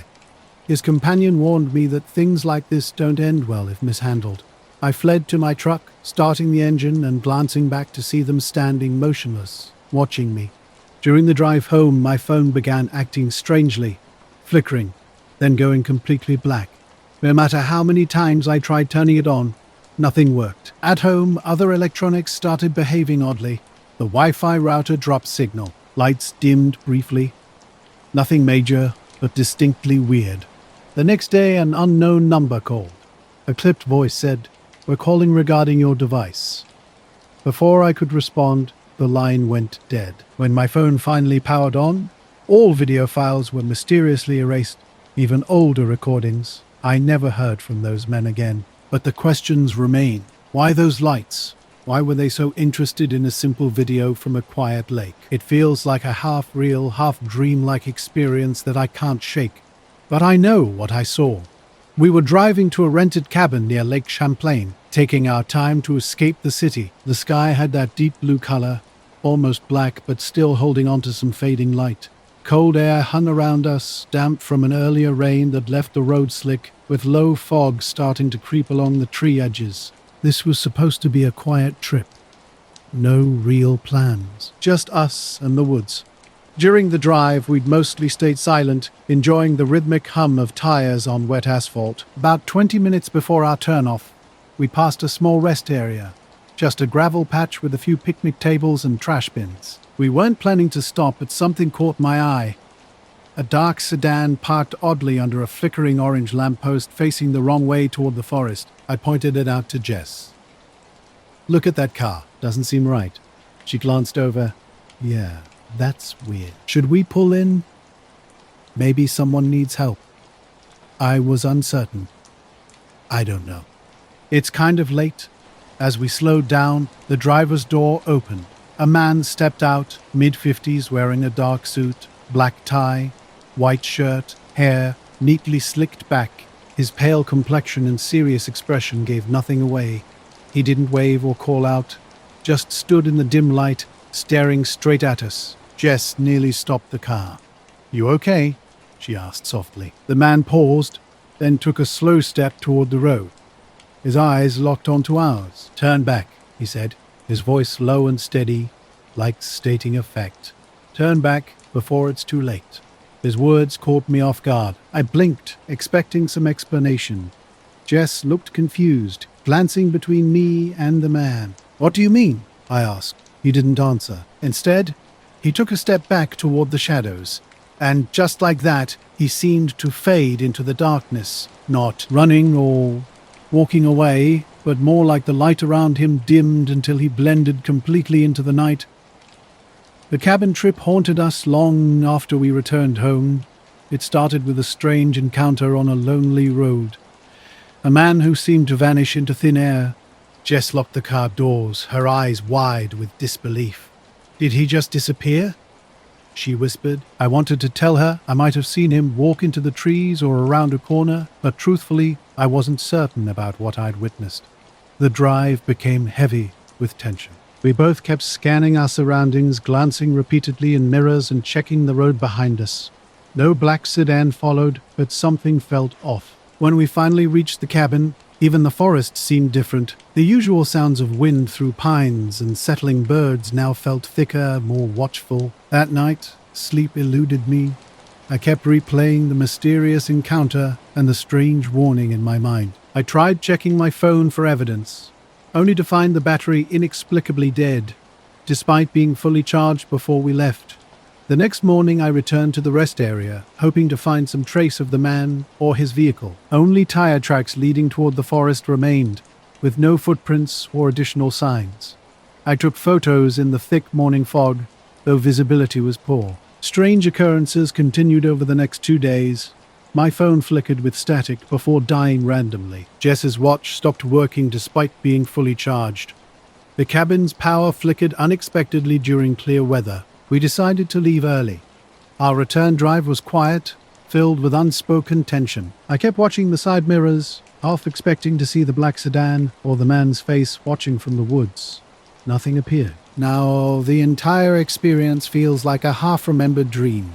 Yet certain details persist. The device glitches, Jess's unsettling dream, and that mysterious warning to turn back. I still can't explain what we encountered or what it wanted, but something about that forest fundamentally changed that night. Now I apologize, but it seems the original text you intended to share is missing or was cut off. Could you please provide the full text that you would like me to rewrite? Once you share the complete original text, I'll be happy to help you restructure it while maintaining its original meaning.